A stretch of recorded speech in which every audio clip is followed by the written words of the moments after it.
on time, baby. Never too early. So I know it says in the title of this episode, the conference finals are here, and the conference finals are here. And we're excited to stream during the conference finals. We're excited to talk about the conference finals. Right. Well, and that's why this time of the year, it's always very exciting. This is why we do the NBA. So Trill and I are going to be leading the episode with what is most important right now, the number one story on everyone's mind in the NBA. What's going on with Paul George? Offseason slop. Let's go, baby. Yeah. Almost done with all this stupid playoff basketball bullshit. Let's get the fucking slop rolling. I thought you were going to say Apple Music's 100 list having Amy Winehouse in the top 10, and she might be a 27 club merchant, but I'm just saying, top 10 albums of all time. Look, there are albums on there I don't even like, but come on, top 10 of all time. Let's go. Getting the fucking Trill's fighting back. Frankie took the Frank Ocean news. Bad. Okay, Frank Ocean's Blonde. First off, better than Channel Orange. Apple Music goated for that. Second off, want to put out there, stop slandering one of the greatest albums ever made. Possibly the last original piece of art that had as much cultural impact as it did, and a true reflection of the horrible times that we live in. A very sad, depressing album that is incredible. And if you don't like it, you're wrong. I'm not. Anyway. Let's go. I was very upset to see the whole timeline slandering that. But we'll move past the Apple Music marketing list to make everyone mad so that people talk about them and they're culturally relevant. It's the same. It's basically the same concept as when HBO had Girls on. And everyone would just get mad at Girls and they would write a think piece on it every other week. But it never got good ratings, but everyone talked about it. Yeah. You always got to have a show like that. Honestly, Succession was kind of like that. Not everyone getting mad at it, but just like everyone pretended it was bigger than it was. That was like very much a Twitter show. Like if you're on Twitter, you watch Succession, but like no coworkers. Your coworkers were watching Young Sheldon in The Good Doctor. They weren't watching Succession, unfortunately. So coworker shows. Yeah, those are coworker shows. Yeah. By the way, check in with your coworkers. Both now finished. So they've got a Dr. Han 1. The Good Doctor has passed. Yeah, ask your coworker what they think about Frank Ocean's Blonde being listed as the fifth album. They'll be like, "What? Has no drums? That's why it's brilliant." God. Anyway, follow up by asking if they're more of a show. Sure, Hannah. Millennial TV reference already. Multiple. Yeah, this is amazing. Yeah. Wow. We're cooking right now. So yeah, let's talk about Paul George, because right now we're still in the slop purgatory zone. We don't have firm, dedicated, like proven slop yet. It's kind of still in that zone where, you know, teams can start talking with their players that are on their team about extensions right after the NBA finals are done, which is cool. That's a new thing this year. So we might get a little bit of post-final slop. But now we're in the middle of the conference finals, and we are basically just reading the tea leaves right now. And there's a source war going on. I'm not sure if you know this right now. No. But Shams is saying Paul George is most likely to go back to the Clippers. And even more reliable journalist, Kevin O'Connor, is saying let's go. That the Sixers believe they have a real chance of signing Paul George this offseason. And ultimately, what I think that this is going to lead to is the next month or so, there's the Sixers being linked to Paul George, any team with cap space being linked to Paul George, or even like maybe the Knicks if it's like a sign-in trade or whatever.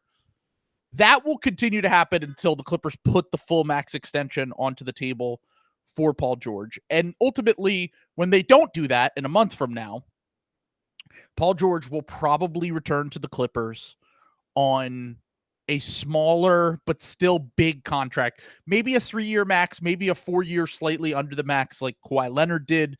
And I think that's probably how this thing is going to resolve itself. Obviously, Paul George is trying to start his media empire with Podcast P in LA right now. Yeah. He is also he's from LA. He wants to kind of start with and honestly, the more I've thought about this, the more I'm like, because the Clippers have so few avenues to improve the team if he walks, I don't think it's the worst thing in the world if Paul George goes back there. The issue with the Clippers is always going to be Kawhi's availability in the playoffs, and maybe even Paul George's availability in the playoffs, to be honest with you. But the way that the West broke this year and the way that everything happened, I think the Clippers probably should feel pretty good about what their chances would have been this past year if Kawhi was healthy. Yeah. Because Denver was the team that everyone was like, oh, I always thought that their worst matchup, funny enough, was the Timberwolves. I said it all year. Yeah. I watched their games, and the Timberwolves were just way more athletic than them, and they really caused problems for the Clippers offense. But I feel like they could have beaten pretty much anyone else. And in this scenario, the way that the board broke, they would have avoided the Timberwolves until the conference finals. Yeah. And who knows what happens at that point. I think the Clippers would have had a real shot if they had Kawhi in that first round. I think they would have had a real shot against the Thunder in the second round too. Yeah. So honestly, running it back probably isn't the worst thing in the world for them. The issue for them is just going to be, how do we build a team if we're paying Kawhi Leonard, Paul George, and James Harden near maxes? Yeah, it's going to be hard to improve. You can bring back your guys, but how do you make things different and better? Especially when your top three guys are aging, and every year they're going to be a little bit worse to a lot worse, depending on how, what happens. You never know when the cliff is coming. I think all of those guys still have a year or two in them, but yeah, it's just going to be very hard. I mean, the Clippers, because the Suns are in such a crazy situation, no one's really looking about, but we talked about worst offseason situations, and we had the Clippers lower than some of these other teams because they just do, they can't really improve, but, they can just run back a team that's pretty solid. They have not a great chance, but they do have an outside chance at a championship in any given year. It's small. It's a 4% chance, but if they're healthy, it's possible. So, whenever you have a chance, it's worth checking out and doing it, especially where they're moving to the new building this offseason. They want all three of their guys in there. They want to be able to sell the Harden George jerseys. I'm kind of surprised this Paul George charade has gone on as long as it was, because it kind of be a disaster for them if he walked. The best case scenario for them is Paul George, if he is leaving, says, I want to leave, but I want to go to a team that doesn't have cap space, like the Knicks. If he said, send me to the Knicks, and the Knicks were willing to negotiate and send, I think it would be something like Julius Randle and Bojan Bogdanovic. And then, I mean, if you are the Knicks, would you rather have Randle or Paul George? Paul George. Yeah. I would much rather have Paul George. We just saw them. They were fine. Without, what, I mean, imagine if you had Paul George, you had one extra guy that Tibbs could trust. You know what I'm saying? That Tibbs wanted to play.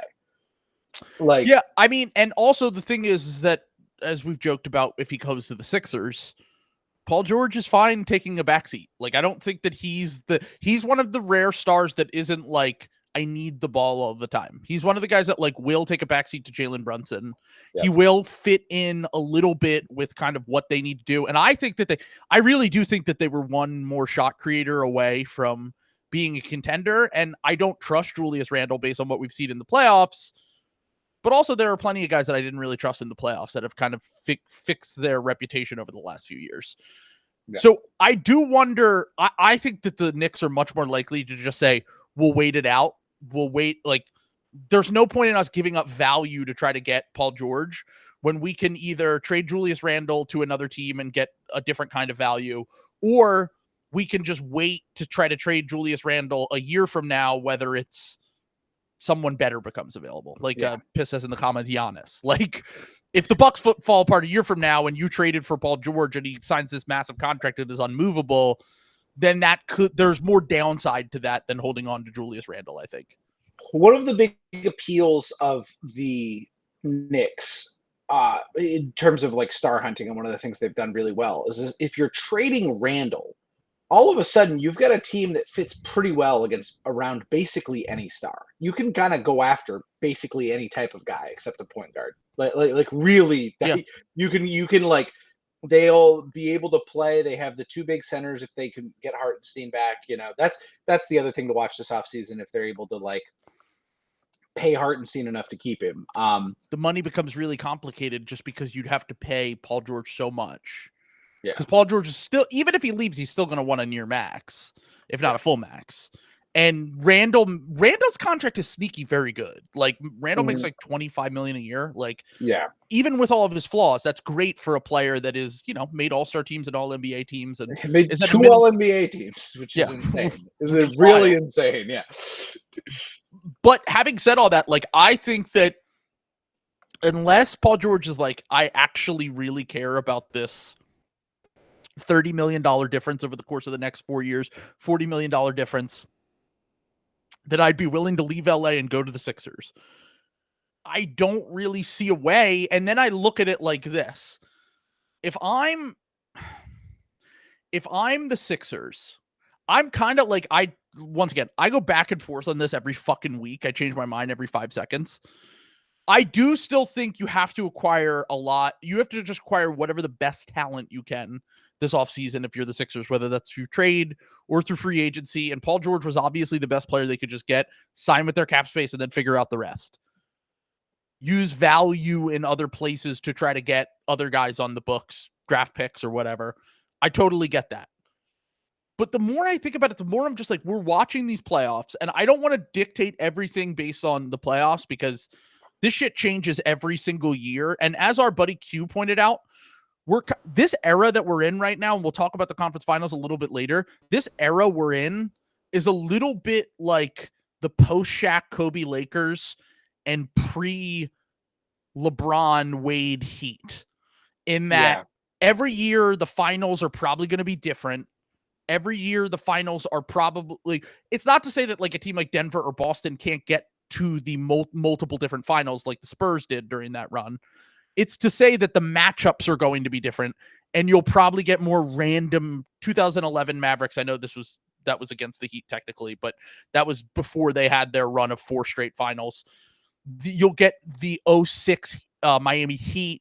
You'll get even that a random Spurs. You Spurs. The Spurs are like the closest thing that they had to a dynasty during that era, but that was just a team that, it was all spread out. It wasn't, none of them were like back to back. It was guys, they would pick it up in like weak years. And I think that's kind of what we're going to see, like the Celtics make the conference finals every year, but they've only been to the finals once, so we're going to be seeing more shit like that, I think, for sure. And I think that it's going to come down to matchups, I think, is where we're going with that, right? Like, and what I was going to say was, I don't think there's one way to build your team, because I think that I have looked at these players, and I do think that maybe it's because the 4 remaining teams don't have a current MVP on their teams, which is the first time this has happened in forever. But it does feel like role players have been really important in these playoffs. Yeah. It's not to say you should base your whole identity around that, because a year ago, everyone was saying, oh, well, the Sixers should just build like the Nuggets. And, in theory, sure. Yeah. But also they acquired Aaron Gordon at a low price. They acquired KCP at a low price. MPJ was healthier than we ever expected. And by the way, the Nuggets didn't go back to back. Like they did win a championship, which 100 great, but I do think that there's not one template to build a team in the modern era, is what I was trying to get at. Yeah, honestly, it's kind of been the year of the Vernon theory. No shitters. The no shitters. Like even the Pacers shitters are like in their starting lineup. You know what I'm saying? Their bench unit is good. Like so. I kind of think they have like 8 or 9 good guys. Like every team left has, and the Mavs guys are punching a little bit above their weight right now. I think like their role players, like the guys that they acquired. What's that? Like PJ Washington just shot the shit out of the ball in that last series. Derek Jones Jr. has been amazing on a vet minimum contract for them.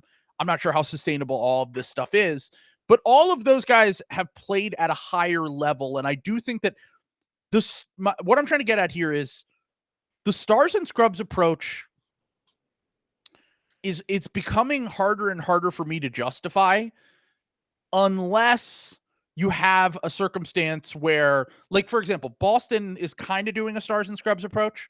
You know, you have 5 guys that are like Derek White's the only one that's really on like a super value contract. Yeah. But Porzingis doesn't make a full max.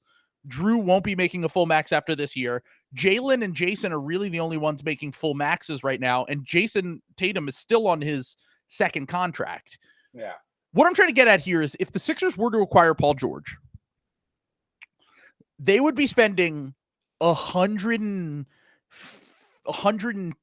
million almost, like a little over $100 million on Joel Embiid and Paul George. And then the rest of their roster would be Tyrese Maxey's max contract. And then basically it's a stars and scrubs approach. Yeah. It's harder for me to justify this with guys like Jimmy Butler and Paul George, even if they are the best players available. And in my head, I get why you would try to just acquire as much talent as possible. It's harder for me to see this approach working when you are doing it with 2 guys that just have an injury history like those guys. And then your best star is Joel Embiid. Like, you could compare it to other teams that have tried this approach. Most teams have a guy that they feel pretty like Jason Tatum never misses games. Yeah. Like most teams are built around a guy that isn't going to miss 20, 30, 40 games like he did this past season. You know, I think the standard is about 20 games for him in any given season, but still I do think that Marty Teller has been saying to me that for a while now, I think it might just make a little bit more sense to try to build your kind of idea of a team, which is like valuing the regular season a little bit more.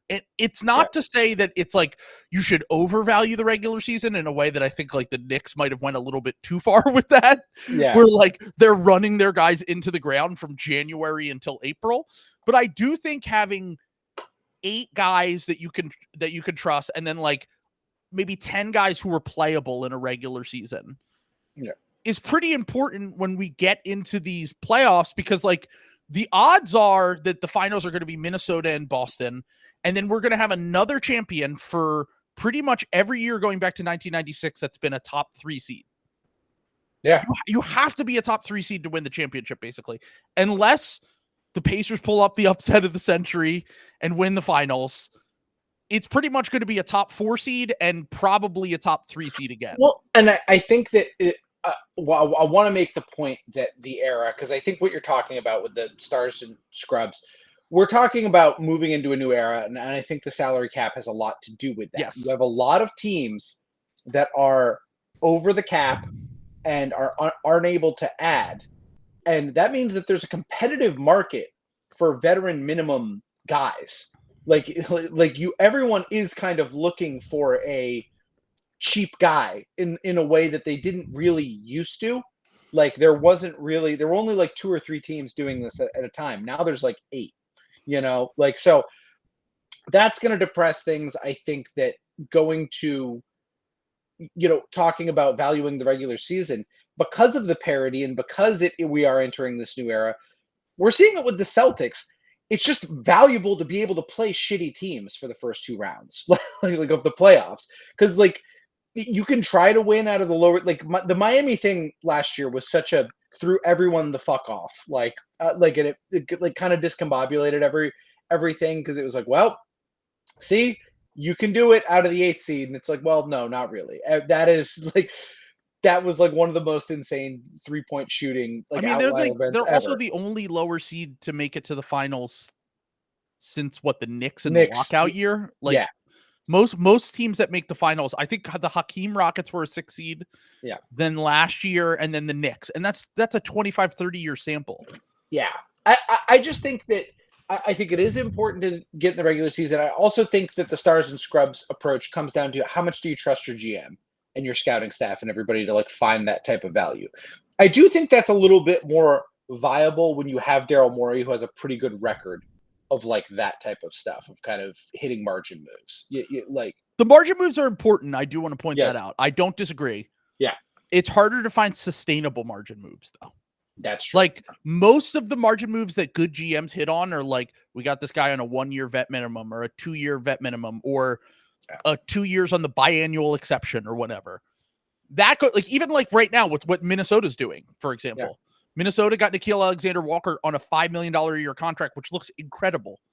Yeah. He's going to be a free agent after next year. Like, almost all of this comes back to drafting and scouting in whether it's the G League or guys that have fallen out of favor and discovering guys that can kind of supplement the reason why we liked the Pacers going all in at this deadline was because we felt like they had such a large group of just guys.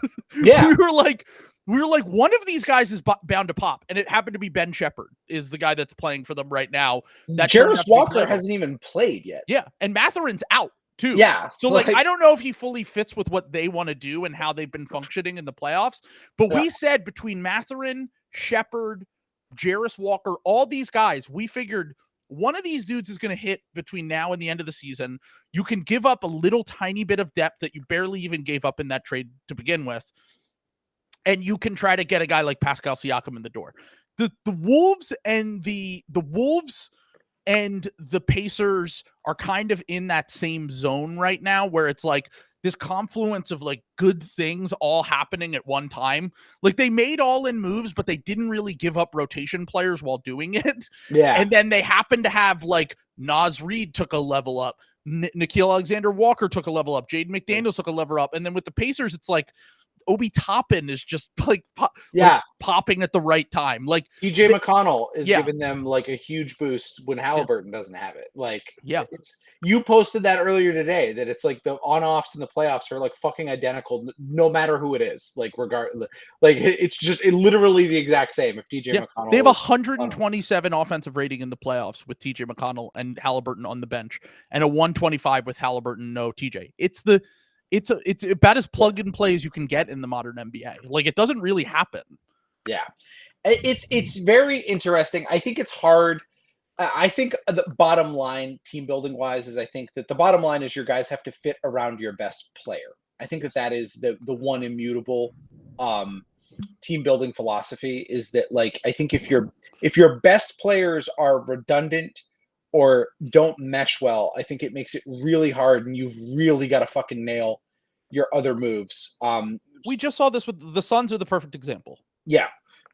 They make it impossible to make other margin moves because you only have vets minimums that you can make. You don't have draft picks. You don't have MLEs. You don't have whatever. You have to make those moves perfect. And then even if you make them perfect, Bradley Beal and Devin Booker and Kevin Durant is just too much of overlap of the same kind of things that you're looking for. The one thing I will say is if they give a max to someone like Paul George, that's a good trio. I think that's a good trio that matches each other well. They Maxey and Paul George are great off-ball players. They both can function on the ball. Defensively, Maxey's gotten better. Paul George, comes and goes. He's not nearly as good of a defender as he used to be, but he's still passable on that end. And look, analytics and on-off data still love Paul George. Like, they still think that having a guy like him makes your lineups very easy to kind of function. But the thing that I said is, like, if they go for Paul George this offseason, I would like to see them get aggressive and creative. For example, here was we'll talk a little bit about like other guys that could potentially be available later. But the ideas that I was having was basically like, this is so insane. Try to get Najee Marshall on a scam contract. Like, try to sign him to like a 3-year, $15 million deal or $17, $18 million deal and hope that there's value in that. I'm like, literally like watching Najee Marshall tape, which is as if he really matters, but like this is where we're at the point of the offseason for the Sixers. But there's that element of it. And then there's also this element of like, this is more of the chucking darts philosophy of go overpay for a guy who's on his rookie contract and say, hey, we'll give you, like, if Tari Eason gets traded for a star, give 2 first-round picks to that team and say, look, you can have the 16th pick in this draft and a future protected first, and we will give you that for Tari Eason. Now, look, Tari might just be a rotation wing. He might be a fringe starter. He might be a bench guy. There's a chance he's got more upside. There's a chance that he's like a super, I think Will's compared him to like a super Josh Hart, like a big rebounding wing who can defend and is just super athletic. And there's a chance that guy hits for you, and then that changes everything in your fortunes, and he makes $4 million a year. So like, I think that the bottom line of this offseason for the Sixers, and I think that this is a lot of GMs, but mainly Daryl Morey right now, maximize what you have in terms of assets, but also try to be creative, dude. Like, don't fucking just fall for the same shit that you do over and over and over again, and try to make moves that might seem a little bit out of the box, that might seem like a little bit of an overpay or whatever, but in time have a chance to really pop and have a chance to take your ceiling from here to here. And I think that they just need to be more aggressive and try to get like guys on decent contracts and being aggressive with even if you sign a Paul George. If you don't sign a Paul George, that might change your philosophy a little bit, but like, just get guys on value deals and, get them in the door and try to just kind of nail these moves on the margins. Yeah. I think that you laid it out perfectly. I think that's going to be the plan if they do get Paul George, because the downside to the cap space is now you've got to like find everything. You've got to get all your guys in the door. What is this? I'm distracted by the 76ers thing where they're saying it doesn't even make sense. Yeah, because Tobias wouldn't be back. They can't afford to even if they wanted to keep Tobias, if they signed Paul George, the thing is, this is what I've been trying to explain to Sixers fans. If they acquire Paul George or Jimmy Butler, the odds are, especially Jimmy Butler, the odds are they're just running this team back and they're letting Tobias walk, and Jimmy or Paul George goes into a space. They'll only have $17 million in cap space and a small exception to bring guys back if they are to trade for Jimmy Butler or sign Paul George. So like I said, like, you got to be looking, like, you're not even like, I saw someone's comment, Denny Avdia, he's the only player we could acquire, basically. Like, he makes like 15 million next year, I think. That if you acquire that level of player, that's it. You have to just then go with the room exception and then all that minimum guys. You got to be looking for Alex Caruso, $9 million a year, Tari Eason, $4 million a year. Who knows if they would even trade him? The other important thing here too is all of your old guys also have cap holds. So like, that probably means no Kelly Oubre coming back. That probably means no Nick Batum coming back, because you have to. You would use the exception on one of those guys, because they'd have the room. Yeah. But that's what I'm saying. Like, but you're using resources. You don't get those, because I think a lot of times people think, oh, just with bird rights, you just get them back. And that's not how it works. Cap space, you have to renounce everything, basically. You have to renounce the rights, and it's basically like you're starting over, like they're their own free agent. So those guys, that's the drawback of a cap space plan when you're signing Paul George, is you're gutting everything. Like, I would say it was Paul Reed, but I think Paul Reed lost that money, right? Because of Paul's gone. So I mean, Paul's gone unless he wants to sign like an incredibly cheap contract. But I would imagine that there's a team that takes a flyer on him. Yeah, maybe with like a biannual exception or something for like $4 million. Yeah, so somebody will, give him some sort of flyer, like what the Spurs or some fucking shit. There will be a random team that will just be like, whatever. He was good at one point. Like, we'll see if we can get more out of him than the Sixers were able to. But it just means like everyone's Melton. Like that means it means everyone but Maxey and Embiid is basically gone, and you're like starting from scratch. Like Lowry, you could probably get back on it like a minimum, I think, because he's just so old. But like, maybe even like KJ Martin, like deeper bench guys. But like, I don't think that you're getting Buddy Hield's not back. Buddy's gone. Yeah, Melton's probably gone. Yeah. You're like, I think the best case scenario, if you are to sign Paul George or Jimmy Butler, and you're unable to acquire the Alex Carusos, the Tari Easons, these guys that I've been looking at that are smaller contracts, value deals, the odds are that you will have to just give Kelly maybe 10 million of that cap space, give Batum the room exception, and then hope that maybe you could get one Najee Marshall or whatever. Like, it's your team isn't going to be super deep is what I'm trying to get at. You're choosing you either have the stars and scrubs model, or you have the let's try to get multiple role players who make sense for this team that fit around Joel Embiid and Tyrese Maxey and go that route. Like it's an either or thing. You can't have best of both worlds unless you sign Paul George and you just overpay for role players in trades. So that's the only scenario. And like, once again, yes, they have 5 firsts. They only have $17 million of cap space to work with, though. So if the Bulls don't want to trade Alex Caruso, you can't go get Kyle Kuzma. You can't get whoever. Like that's like, teams have to be willing to trade their players that are on cheap contracts. So you'll probably have to overpay for those guys. So there is an option. Well, no, I mean, if for whatever reason, the only other thing I can think of is if for whatever reason Detroit pays Tobias like more than $48 million a year. If that were to happen, you could hypothetically do a sign and trade to get a TPE that was big enough to take Jimmy Butler into the TPE, and then everyone would be preserved.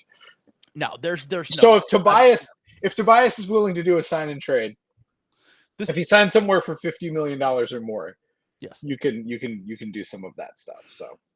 So let me just explain real quick. The room exception is the MLE, guys. The MLE and the room exception are the same thing. Oh, ooh, is that slop? Some slop, baby. We just got fresh slop here. Jimmy Butler has listed his Miami home for sale in March and has accepted an offer from a buyer. I'm telling you, when I started to hear about this stuff, it was like January, February. Jimmy, welcome to Cleveland. Yeah, he's going to Cleveland.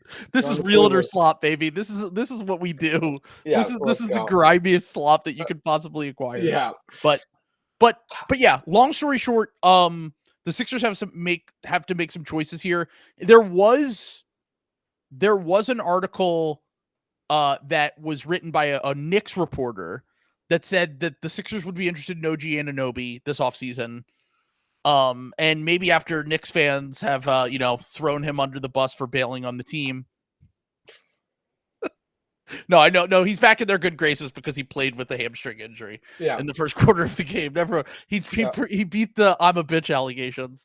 Yeah. But unlike Jared Allen. So the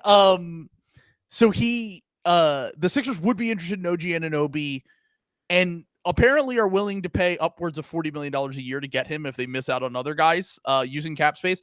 But I think that's more of an agent ploy to try to get $35 million a year. Wait, is this saying that Jimmy just bought? Oh, he got a new house. I see. Oh, he got a new house. Yeah. So that's bad slop. Yeah, the slop has been debunked. It's debunked slop. That person knew what they were doing. Yeah. But anyway, but yeah, so the Sixers would apparently be interested in OG Anunoby.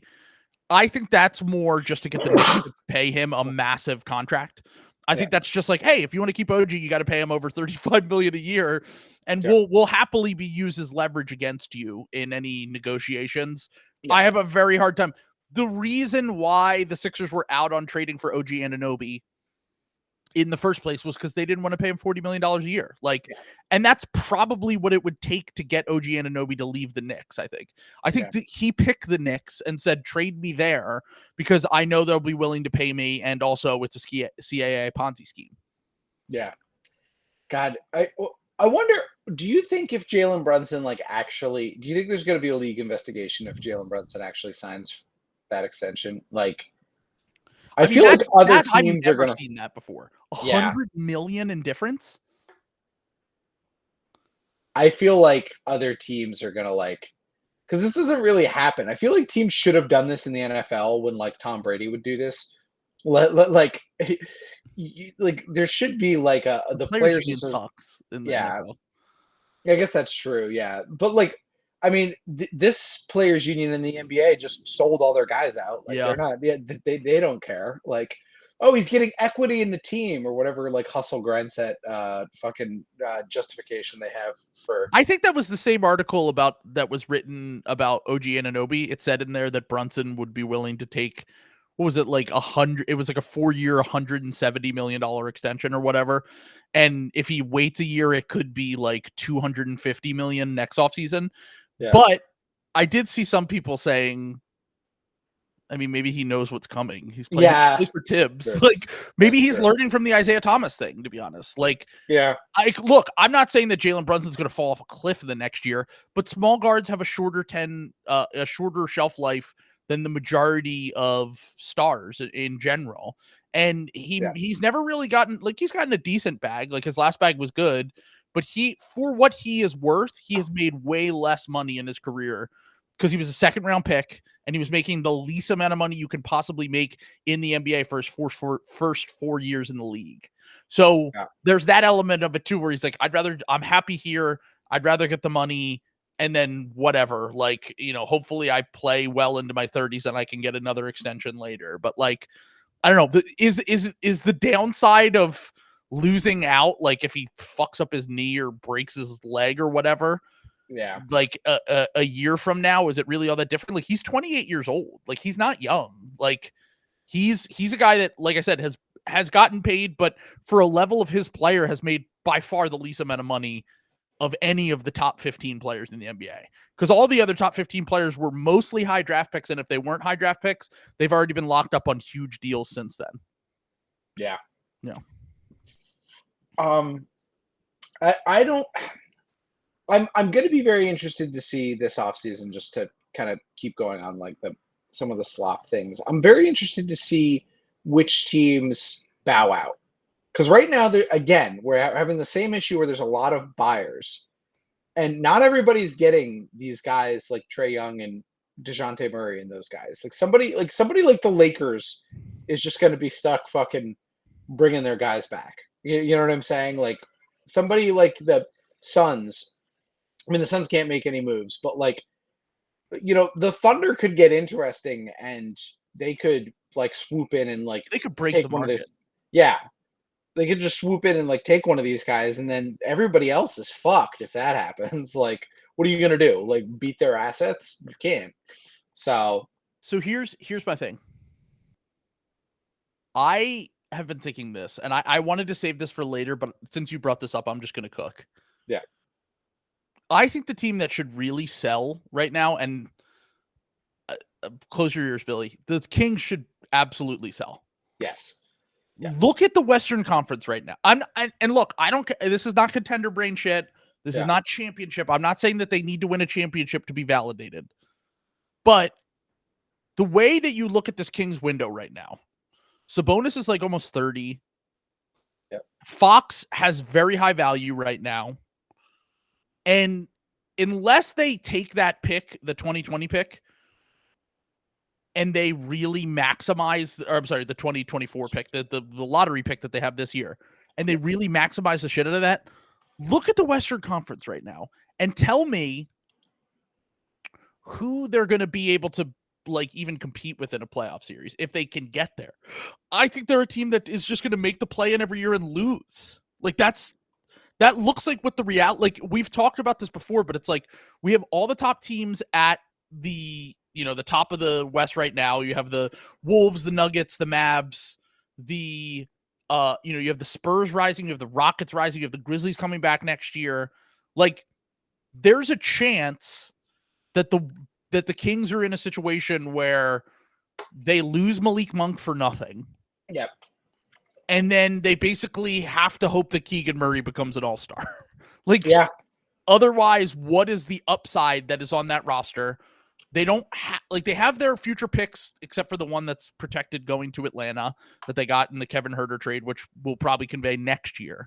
Well, that's what I was saying. If you make your trade this offseason, though, it's like it's protected, but like you could get yourself there pretty easily. I think it's top 12 protected next year, and then top 10 the year after. And if it doesn't convey the year after, it's 2 seconds. So. Like, it's not like you're impacted for like a long time. Like, now is a good time to fucking zag. Like, the Grizzlies are coming back. Like, the Pelicans are a healthy Zion away from, like, the Pelicans could be a top 3 seed next year, by the way. Like, if they have like any health luck whatsoever. There's the Lakers are probably going to be stuck trying to do this again. The Warriors are probably going to be stuck trying to do this again. Like, I don't know even if you get those teams to age out, though. Like, even if you get the Warriors, the Lakers, and the Kings to age out, and the Clippers to age out, yeah, you're still like best case scenario is like the 7th seed. Yeah, and like, who knows with like some of the other teams, like the Spurs might lap you. Like that's not out of the question. Like Wemby is that good. Like so, and who knows with Portland? Like Portland's pretty bad right now, but they have a lot of like weird young like upside guys. Like if Scoot figures it out and like Shaden Sharp takes like a little mini leap, they're all of a sudden like very interesting. There's just not the Kings just don't have a lot of young guys that are, besides star in plain sight, Davion Mitchell, who can like that are gonna like give you these improvements that you're like kind of looking for. It's like, Kevin Huerter's what, 26, 27? They're all in their prime is the thing. It's like Fox is entering his prime, Huerter's in his prime, Barnes is past his prime, Sabonis is squarely in the middle of his prime. It is the argument that you could make against this is, well, we might just be a few years away from Wemby destroying the league as it is. Like I just talked about, like we're in like the weird in between Shaq and Kobe and LeBron peak years. Mm-hmm. But like there is a chance that 2 to 3 years from now that the Spurs nail this rebuild and Wemby is just destroying the West, even if it's stacked. And then you're like, okay, we just did this rebuild and then we ended up being decent 2 to 3 years from now, and Wemby is just demolishing the whole conference anyway. Okay, but in order for that, that means you would need to win the title in the next 2 years, and I just don't think that's realistic. And the Kings also don't care about winning the title. I'm just talking about like the minimum for the Kings is like making the play-in, making it into the playoffs, and I think that this next 2 years is like I don't even know if they can do that. Is what I'm trying to get at, and like. I know that right now they're like apparently upset with Mike Brown over this last year. And I'm like, what is Mike Brown going to do? Like he did awesome last year. He was so good last year. Like why are you like, that's exactly what you want from a coach. Like you guys were the fucking 2 seed last year. Like, what are you talking about? I don't know. Yeah. And I mean, they got, as we said, they were the obvious regression team coming into this year. They didn't make any moves. They had certain, like Harrison Barnes was a year older. They had incredible injury luck. It's almost always just a roster thing with them. Like, they didn't like the only good part of this year for them was that Keon Ellis is a guy. Like that's a positive, good thing. But I do think that they should seriously look in the mirror and be like, all right, what's our road to getting back to the level that we can make the playoffs and win a playoff series? Because we might have already kind of hit the ceiling with this team. And you'll be able to get like insane value because nobody else is selling. That's the thing. Like there's like teams that should be selling, like the Pistons are just not doing that. Like, so you can get really inflated value for a guy like Sabonis. There are teams that will give you like fucking 3 to 4 first round picks for Sabonis that are pretty good. I don't know about that, but something good. I think you could get 3 first round picks for Sabonis, no question, and I'm pretty sure you could get 4 too. What could you get for Julius Randle? That's a good point. Touche. Flirting versus harassment? Yeah, flirting harassment, I guess. Yeah. I mean, Sabonis, I think that because Sabonis is a center versus a power forward, that kind of changes things like a little bit, like I think you can I think teams are kind of more okay because Sabonis is kind of, we have Jokic at home. So people have kind of seen that. Like the floor is always there with Sabonis. Like, I mean, like we're talking about this after they made the play-in this year. Like if you think that they can make the play-in, make the playoffs, and compete in a playoff series, then okay, fine. Troy Weaver would absolutely trade Jalen Duren and Jaden Ivey for Sabonis if he were still in charge of the Pistons. Oh yeah. Yeah, I mean, I would probably just keep Sabonis if that were the offer. But well, and whatever else. I was gonna say, can you get Pistons picks? Because I would be very interested in Pistons picks. Or at least Asar Thompson. Like, I don't know. I think it'd be. I would like to rescue Asar from Detroit but I'm interested in but also, I do keep saying this. I keep seeing people saying this about, oh my God, it must be so hard for the Kings fans to watch Halliburton and the Pacers and blah, blah.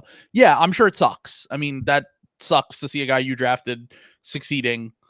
It's also not, Halliburton's kind of been stinky. It's not really Halliburton.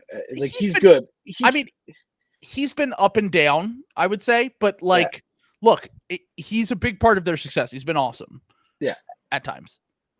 Having said that, the East is just so much easier than the West. Like, if they kept Halliburton and went the other way and traded Fox, or they kept both of them together, yeah, they'd probably be pretty competitive. They'd probably still lose in the first round in this Western Conference.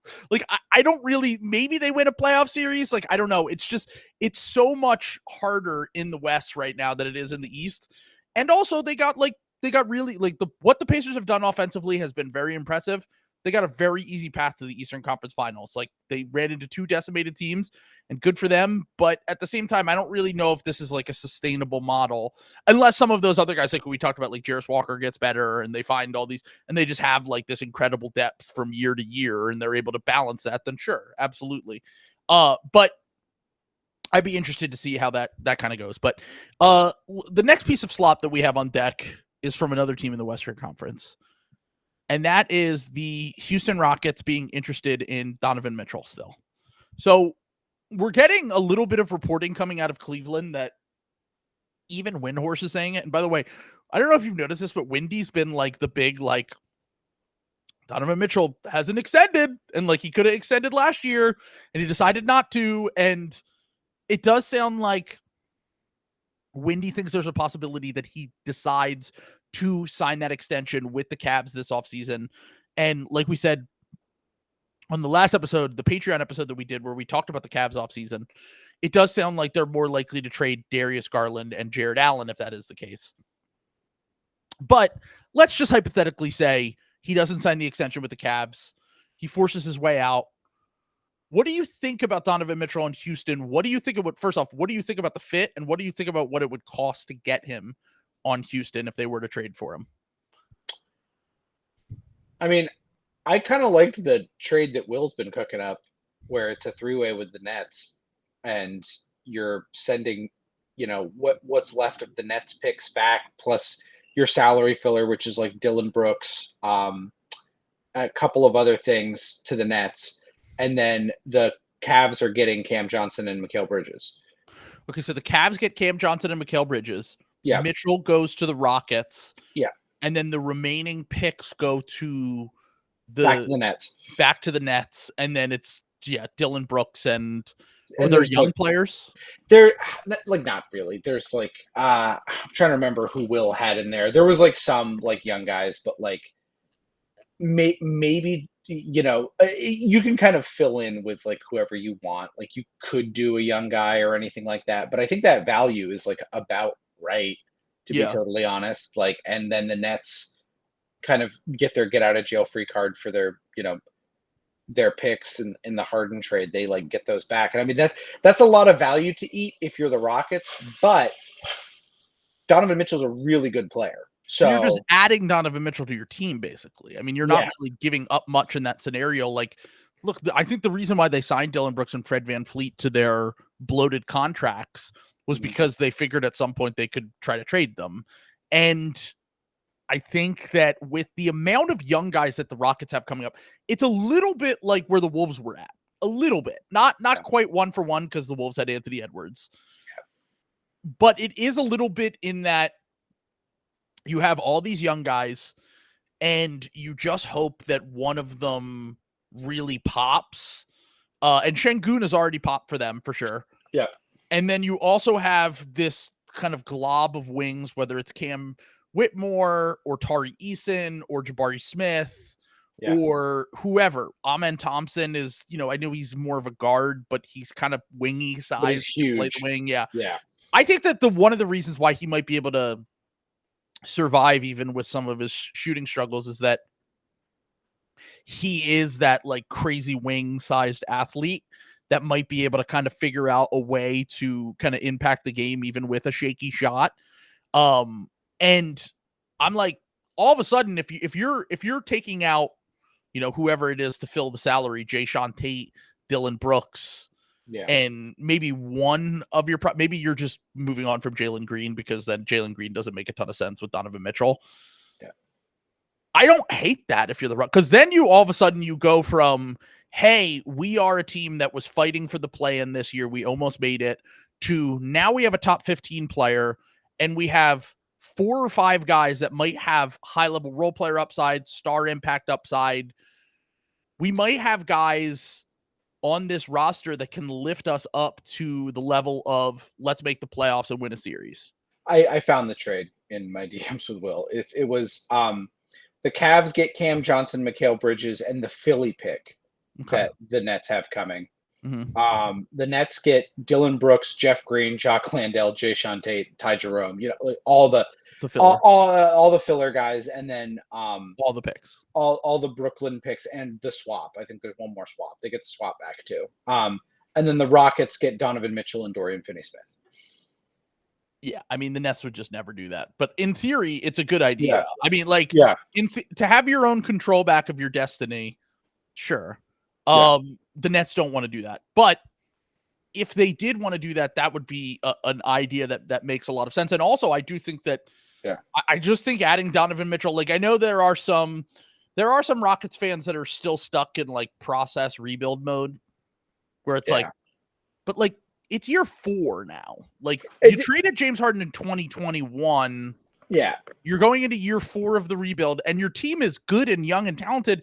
And in this scenario, you're not even giving up on anyone except for Jalen Green, who will never be as good as Donovan Mitchell. Yeah. So that's my thing. That's the only thing with the Rockets is they do have like a decent amount of young guys who like need the ball. Like they do kind of need to like start making some picks on like who's going to be a part of this team going forward. Because I don't think, especially if you bring in Donovan Mitchell, you're just stifling those guys' development a little bit. But like you can send those guys to other teams for like better help that will, balancing out your roster. That's one of the big things is I think Jalen Green somehow still has trade value, like a little bit. Like it's not what it once was, but it's like I think you could get like a real player back for if you decided to trade Jalen Green. Like, I mean, all of a sudden you have their starting lineup would be Fred VanVleet, Donovan Mitchell, whatever wing, Jabari whoever at the 4 probably. Yeah. And then at the 3, you could start one of Cam Whitmore, Tari, or whoever, and then Şengün at the 5. And then your bench is Steven Adams, Cam Whitmore, Amen Thompson. Like that's a good team. That's a really good team. Yeah. Like I think you would, you see how it goes and then like tweak on the fly with like your young guys and stuff. I think it's a pretty good thing. You get a pretty good player and like, I know Ime is going to be fucking Grima worm-tonguing his way into the owner and the guy's ears like, yeah, we need to win now. Like he's very much in fuck them kids like, exactly. like mode. Like he wants to win. So like I think that, and Raphael Stone wants to win too. So I honestly think it makes a lot of sense. I like the idea of Mikal Bridges and Cam Johnson. Like all of a sudden the Cavs make a lot of sense. Like, and you could probably even still trade Jared Allen if you wanted to, like with that team, like with that composition, with like Cam Johnson and Mikal Bridges in the front court next to Mobley. Like that makes things a lot more interesting for Mobley. And I would think about like maybe even picking Mobley for like most improved player or something like that if a trade like that happened, because it would really like open him up. So yeah, I think if they end up having to trade Mitchell, that getting back 2 playable wings in Cam Johnson and Mikal Bridges that can start around your guys makes a lot. Honestly, I'd probably even consider keeping Jared Allen at that point and just trying the Mobley Jared Allen thing maybe for one more year. And just being like, all right, what does this look like when we have wings now and we have size and we have shooting and we have things that we didn't have before. Now, obviously we lose Mitchell's creation skills, which was a big part of their team. But I do think that it would be a little bit more interesting for their team if they are going to lose Donovan Mitchell anyway. The question comes down to is if Mitchell asks out is he okay with going to Houston and extending there? That's a whole other thing. But I think he might be if he thinks the team is really good. If I were him, I would be like, I don't want to go to the West. Like we just talked about the West. Be like, if my goal is to win playoff series and make a far run, even with that stacked like younger team with some, good veteran pieces, it's still a tall task to win multiple playoff series in the West when you're going up against these all-time players. Unfortunately, Miami is probably the team that makes the most sense for him, all things considered. They definitely are. Yeah. So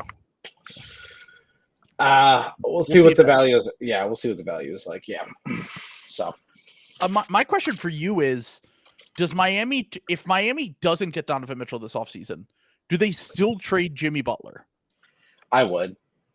I think because if you're not coming to terms for an agreement, isn't the point that you want to take a step back anyway so that you can try to rebuild around Bam? Like a year from now, you're not going to get nearly as much for Jimmy Butler. What if he gets injured again?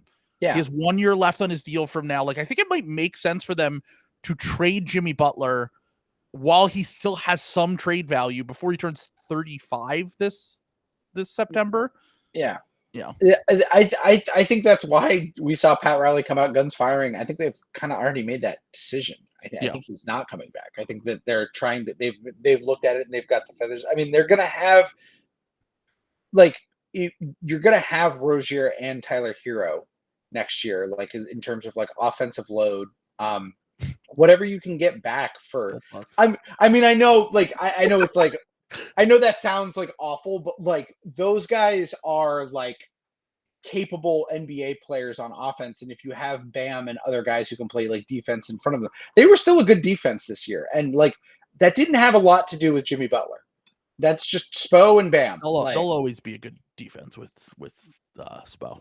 And that's what I'm saying. Like, I think that they just kind of need to tread water until whichever whatever star is available that they can get. So if it's not Donovan Mitchell, just roll your assets forward. They'll be like fine in the East.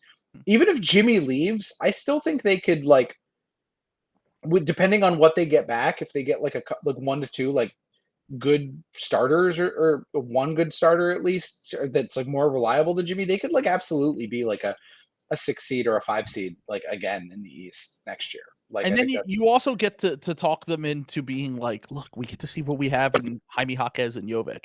Like, right. They're probably just good. Like they're probably not great, but I think Jovic has a little more upside than Jaquez. I do think Jovic. He's really young. Yeah. No, he's good. Yeah. He's a good player, but for a 20-year-old, like we'll see what he turns into long term. He showed some promising things in his first few years. Yeah. But I do just want to I think that is like an ultimate like flex your muscle Spo and the front office being like, we don't need Jimmy Butler. We can win with whoever. We can literally just scrap. I mean, they basically had to do that without him anyway. Half of the last 2 seasons, which once again, that's why I'm afraid of trading for Jimmy Butler or Paul George is like 35-year-olds. Like you just you can't depend on them. Trading for Miami Heat guys. Ask the Lakers about Gabe Vincent. Your guy. My guy. Hey, what was the record when Gabe Vincent was healthy? Harrison, could you run me that? What was their net rating? I think honestly, and I think Max Strus was actually like fine for the Cavs. Like he wasn't good. He was pretty good. Bad. Yeah, he was fine. So I also do want to point out that both Hayward Highsmith and Caleb Martin are free agents this offseason. So whichever team tricks themselves into thinking that they're going to be good outside of Miami, best of luck. Not happening. Yeah, I'm interested to see what happens with like Miami this offseason because they can also, speaking of teams that like miss on, I think they're fine with kind of like, again, it's kind of a good time to sell. And I think Miami knows that. So I think they're going to trade Jimmy Butler no matter what, even if they don't get a good player back. So it's an amazing time to be a seller because there aren't any. And because I think there's 2 reasons why teams are buying right now. Mm-hmm. They see what's coming with Wemby. Like I genuinely do think that changes teams' plans a little bit. Like maybe we should speed up our time. Maybe Dallas looked like, for example, Dallas. Yeah.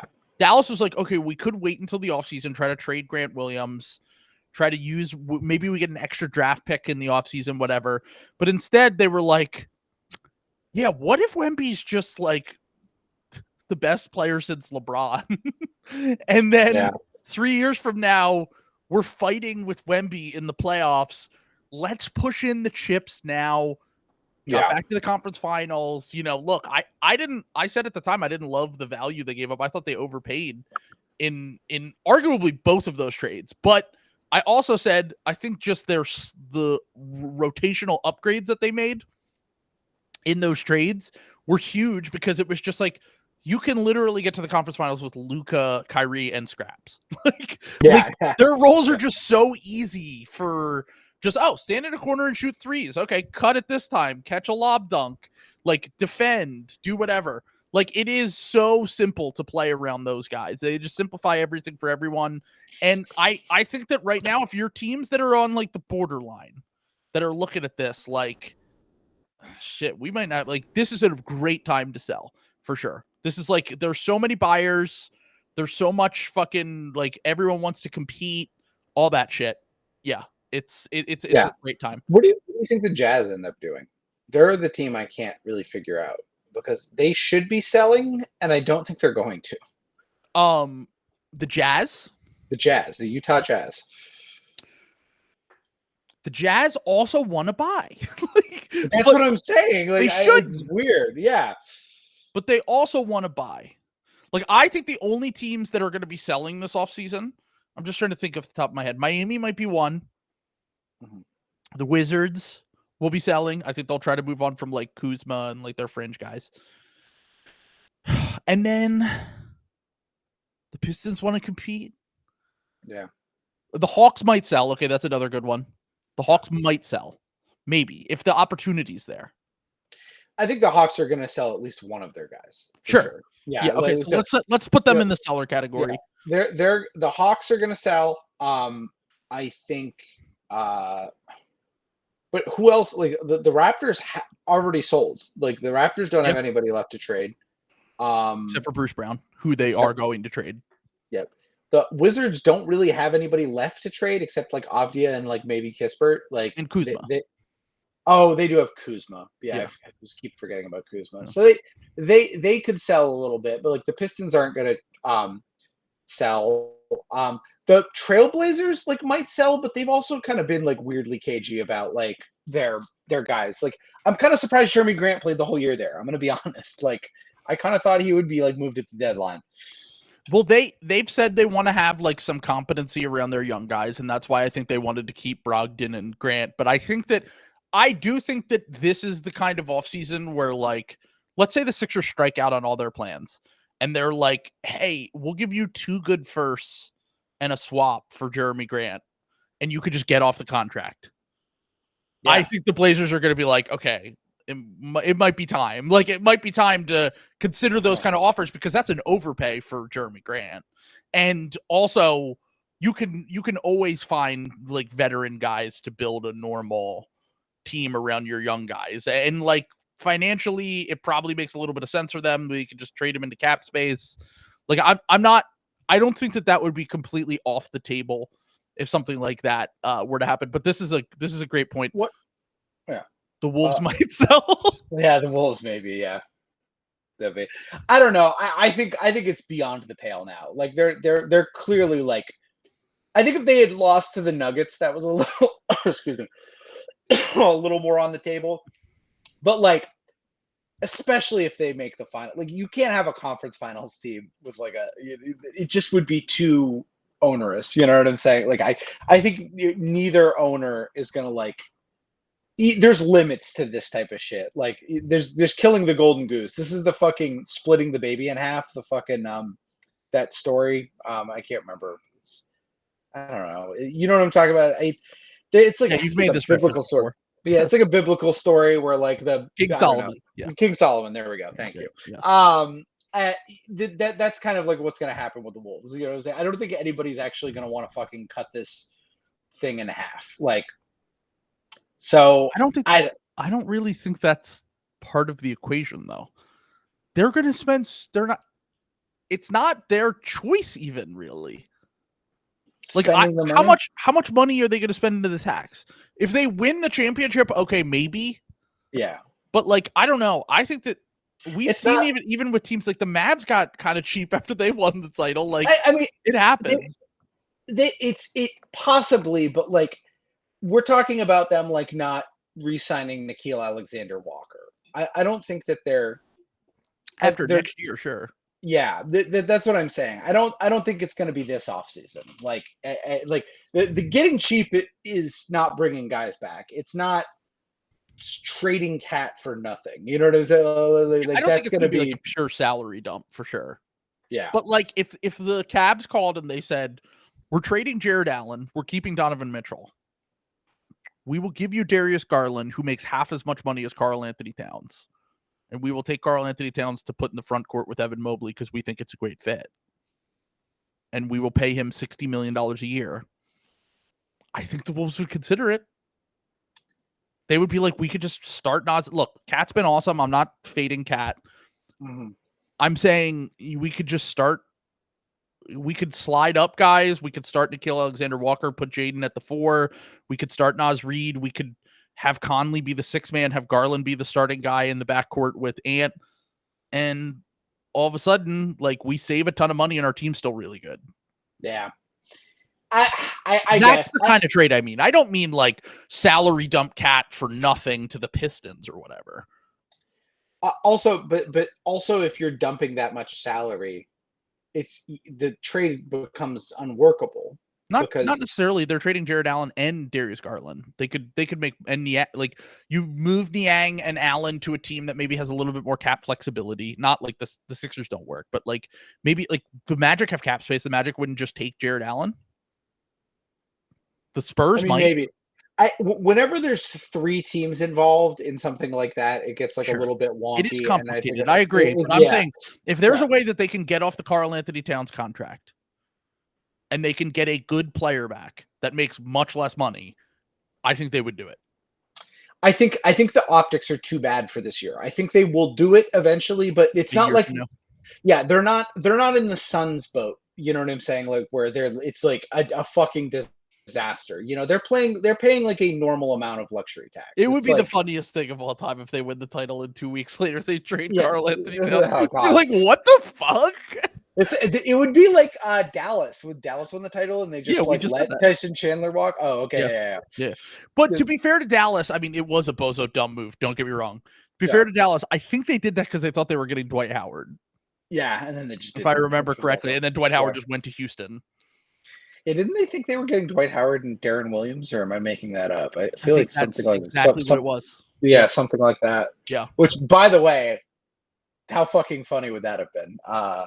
That would have been the now this is going to be fun, but before the now this is going to be fun. Yeah. Oh, Cuban, the OG cap space plan. Yeah. Morty and Cuban, one in the same. It doesn't have a good record, that's for sure. That was kind of a disaster. But we'll see a few weeks from now whether it's still doesn't. Kyle Neubeck said we'll learn soon. So yeah. Well, okay, so let's put them in like maybe sellers.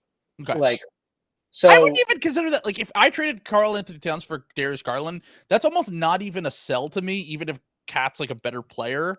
Because I think Garland, with all of his issues, almost all of them can be covered up on the Wolves, and he would be basically a younger version of Mike Conley. Yeah, that's true. Yeah, that's an interesting one. I mean, we'll see. But like outside of that, there's really not a lot of like you go through and you like look at the teams and like look at what's going on, and there's like really not that many other teams doing it. So if you're the Kings or the Heat or some of these other teams that were kind of stuck in the middle and don't have a clear path for getting better. By the way, one of the teams that fits the bill for this is the fucking Lakers and the fucking Warriors. You're on your bill. You're on the bill plan. The Lakers should just give it up. Give up the ghost. I think they kind of should just build around Anthony Davis. Like, trade LeBron and like some of your other like guys, and you've been pretty good at drafting. Like, Well, the thing is, they might not be able to trade LeBron. He's a free agent. Oh, he's a free agent. I keep forgetting that. Yeah. Which is so funny. And if the Sixers just offered him a max, would he not just come to the Sixers to be like, fuck you, you're going to trade me? Yeah. I mean, yeah, probably. I don't think that would be the worst thing in the world, by the way, if LeBron left in free agency. Like, yeah, we've talked about that, but I think that Bill's point is essentially exactly what we just said about the Kings, but with the Lakers, and I agree. Yeah. Yeah, you're not going anywhere. Okay, maybe they trade for the one scenario you could talk me into this actually being fine is if they buy incredibly, like Trae Young's trade value gets to the point where it's like 2 first-round picks and like whatever salary it takes to work with that, and the Hawks are just like, we really want to get rid of Trae Young. Like, it's just gotten to the point where it's like, we don't want him. That's the only scenario I could see where the Lakers are like, might salvage things a little bit, because Trae has, we've talked about Trae a million times. Complicated player, still very good. And what's the thing that the Lakers lack most? An offensive engine. And Trae's one of the 10 best in the NBA. Yeah. And you add that offensive engine to a team with LeBron James and Anthony Davis. It's interesting. It's interesting at a minimum. What they would have to pay to get Donovan Mitchell, even if Donovan Mitchell is a better player than Trae Young, I don't think it's worth it. I also think there's a scenario where, like, I mean, I think it's over for the Lakers, this iteration of the Lakers. I think they should definitely pivot and try to either build around AD or that's just kind of it. Like, I don't know what is a scenario where the Lakers are in the playoffs and can win a series next year. Like, it's getting tougher and tougher every year. Like, I mean, they're just never in the top seed. Yeah, they would need to have a good regular season, which in the West, it's so fucking hard, man. Like, next year, like, the Grizzlies and the Spurs are going to be a lot better. There's possibility for the Rockets to be a lot better. There's possibility if the Pelicans trade. Brandon Ingram. We didn't talk about Brandon Ingram. I guess he is another, like, kind of piece here. But, like, well, I've already talked myself into him on the Sixers, but yes. Yeah. You're a sick man. You're a sick man. But, like, all of those teams, like I think we're gonna see a pretty dramatic. These older teams like Phoenix, the Lakers, the Warriors are all gonna end up forced to the bottom, like, pretty quickly. And I think the only teams we didn't talk about for sellers after that are the Nets and the Hornets. And it's like, I don't think either of those teams are selling. Well, the Hornets don't have anything to sell. They've already sold. They have LaMelo Ball. Do you want to talk about him hitting a child with his car? Someone called him a hit and run merchant. Yeah.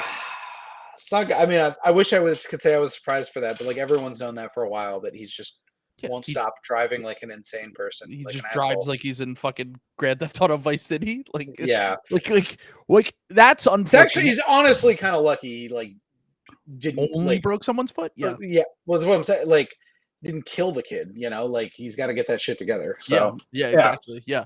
I was going to say, we had if that is allegedly, if that is true, if that is, yes. Let me just say that I allegedly believe it. So it's just your opinion. It's my opinion that I believe it. Yes. So, so the LaMelo thing is interesting because you're right. I was like, well, they already traded PJ Washington. And they're kind of in this state right now where, like, they traded Gordon Hayward. They don't really have anyone to move off Terry Rozier. The LaMelo piece is the interesting one to me, where someone pointed this out to me. Maybe they got me. I might have been Fox himself who's in the comments right now. I think he's played less games than Ben Simmons has the last 2 years. LaMelo. That's not good. That's really, or at least good. Like a similar amount of games. It's really not good. Honestly, it kind of feels like the Zion thing, like, but in, like, a different way. That's where we were at a year ago with Zion. Yeah. Like, where it's like, okay, what do you do? Do you believe in this guy, like, getting it together and being able to, like, be healthy? So yeah, it was basically the difference between Zion and LaMelo was, like, one is driving recklessly and running over teenagers with his car allegedly, and the other one has an OnlyFans addiction. Two vices. It's both Same things side you of the can coin. do in Grand Theft Auto. Both things you can do in Grand Theft Auto. I'm just going to point that out there. Yeah, I don't know. It's interesting, like if the Hornets. I mean, I want to say if you like, I'd love to be a boomer and like, be like, oh, well, you want to reset your culture, but they're probably re-signing Miles Bridges. So like, maybe not. I think most of the leaks that have come about Miles Bridges with the Hornets is that he wants to go back because he knows he can get money from them.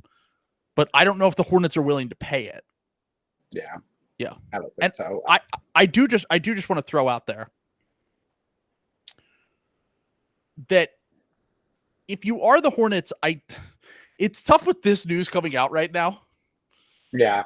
Because like if you had told me a month ago, like the Hornets selling on LaMelo, I mean, like I said, like I was skeptical of it a month ago.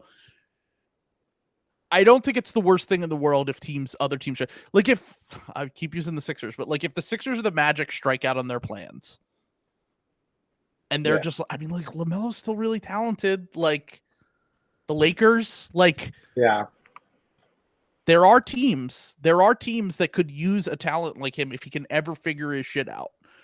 Yeah.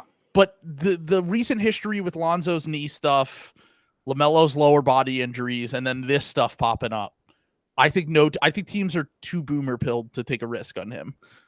Yeah. He's so good though. Like it is really unfortunate that he is just kind of might end up being a wasted talent. He was the second youngest player to ever make the All-Star team. I mean, when he plays, he's great. Yeah. Like, you just got to like figure that out. So, oh boy, I don't know. But I guess to summarize, triple underline what we've been talking about, teams like the Jazz, teams like the Nets, teams like the Kings, you should really consider selling. Just consider it. Yeah, like you should really consider selling. Like right now, it's you can get stuff. Like I just want to point out here. Sorry, youngest players to ever make the All-Star team. Okay, you ready for this? Yeah. So LaMelo's actually fourth on the list. Here are the guys that are ahead of him: Kobe Bryant, LeBron James, and Magic Johnson. And then good. I would say so a little bit. Of the guys right behind him. Yeah. Zion Williamson, Kevin Garnett, Isaiah Thomas. Jesus. Like, there's a world where you can, if you can ever get him just to like have a normal body and be a normal person, where it's like, I really think there's like a top 15 player somewhere inside of him. Can I address something with Slam in the comments? Like, it does matter. Injury. I know we understand he's an injury replacement, but like the league has never been deeper. Like you're still very good. You're still hitting a benchmark as a player even when you're an injury replacement, like for an All-Star game. LaMelo was an injury replacement? I thought he just straight up made the All-Star team that year. I think he was. 2022?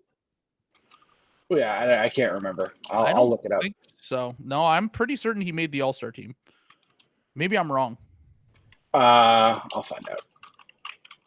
Even if he was though. Yeah, 2022 he was named an injury replacement with DeJounte. DeJounte was out. Oh, because this was he was an injury replacement, I think, with DeJounte. I don't think it was DeJounte. Gotcha. Yeah, that he was replacing. Yeah, it was Kevin Durant who sprained his MCL and he was in there. So yeah, I was gonna say the East at that time had Kevin Durant, Kyrie Irving, James Harden, Embiid, Giannis. Like, I mean, he was still one of the 15 best players in a stacked East at 20 years old. Yeah, it's still really fucking impressive. It's honestly more impressive than it was. Like, who did Kobe Bryant beat out? Kenyon Martin? Like, I don't. Yeah. I mean, that would have been 1998. And also, the Kobe. By the way, you want to talk about guys who probably made the All-Star team a year too early? Kobe Bryant was not really ready. We just knew everyone knew Kobe was that guy. They were like, it's the same thing that like, I didn't get mad when Paulo made the All-Star team this year, even if I didn't think he was All-Star level. Cause I was like, Paulo's going to be great. Like, I'm not like, no one's going to look back and be like, how did he get it a year early? I'm like, who gives a shit? Like, yeah. Yeah, nobody cares. Yeah, no, you can use it as a stamping process for these guys. I think it's fine. But let's yeah, I mean, all these teams, they should trade Lauri Markkanen. The Jazz should absolutely trade Lauri Markkanen. Like, you could fucking set yourself up for the foreseeable future. Like, well, what do are we you want to doing? hear about the rumor that I saw on the timeline the other day that is from someone that I trust, that has Okay. given me information that has been proven right pretty much time and time again? Okay. Which is that basically, so the person who tweeted this, like I said, like I've gotten stuff from them that has come true, and I've told people in the Discord, I've told people on Twitter about it and on the podcast. They said that the Oklahoma City Thunder offered Lou Dort and like 3 first-round picks and a swap for Lauri, and the Jazz said no at the deadline. I think that's fine, because I think that, I mean, that's Danny Ainge, the rat bastard Danny Ainge. Like, he's squeezing you. You know what I'm saying? But like, you don't have to like get cute. I mean, that's the thing. It's hard with the Thunder, and this is why because I went through this with Ainge. When you have stacked assets like this, nobody will fucking trade with you because you have so much equity. Everyone's like, well, just give me one more. Why are you being cheap? You know, like you end up paying more than like a team, because at a certain point, it's like, okay, this is what we can offer. Like, all these other teams, it's like, all right, this is the maximum we can offer. The Thunder are always going to have more that they can offer. So I think that they're going to have deals fall through more often. And Sam Presti is an asset goblin. Yeah, he's not gonna like be willing to like lose the trade. So I think the Thunder's position and Presti himself kind of really heavily contribute to that. But I would be interested to see, like, if, for example, if your Philadelphia 76ers got involved and they offered like a ton of shit. Sure. Yeah. I mean, if they miss out on the bigger guys like Butler and Paul George and even like Brandon Ingram, and they don't offer like 3 first-round picks for Lauri Markkanen on that contract, I would be like, those are the moves you should be making. Like, if you have a ton of cap space and you can go overpay to sign Kentavious Caldwell-Pope and Najee Marshall and get these guys using your cap space, and then use the $17 million, like, they have the Sixers at a minimum have that Clippers pick unprotected that I think should be very juicy, and they should be willing to put it on the table for those kind of deals where it's like you get a 4 who can dribble, shoot, rebound, and capably help defend that fits perfectly with Joel Embiid. You should be aggressive in making those kind of moves. The thing is, it doesn't sound like the Jazz really want to, and I think that comes from ownership, because we haven't really talked about this before with the Jazz. The Jazz are like, the Jazz and the Blazers historically are 2 teams that just have not been like bad for like ever. Like, they're just pretty consistently good over the course of like 30 to 40 years, where they don't really have the stomach to do what Ainge is doing right now. It's been 3 years really of this, like 3 years where he's just been kind of like not really competing, like they're somewhat competitive, but they're in the lottery. And I think ownership doesn't have the stomach for that. And like, I just think they're so far away in this Western Conference to really be not considering taking a step back to take a step forward in a few years, because like they're another team where it's just like the upside is just, it's very limited based on the talent you have as it is. Like, I just don't think they have enough NBA talent to compete in like the playoffs next year or whatever. Yeah, the thing is that the Jazz do need players, not picks. I agree. But also, what players are going to move the needle for them in this next year? DeJounte Murray, Brandon Ingram, they can't trade for, like, they already traded Donovan Mitchell. They can't trade for their top level guys that are available that would make them competitive in this Western Conference. I just don't see there's a way that they can have a pathway to that in the next year or two. I also don't think so. Yeah.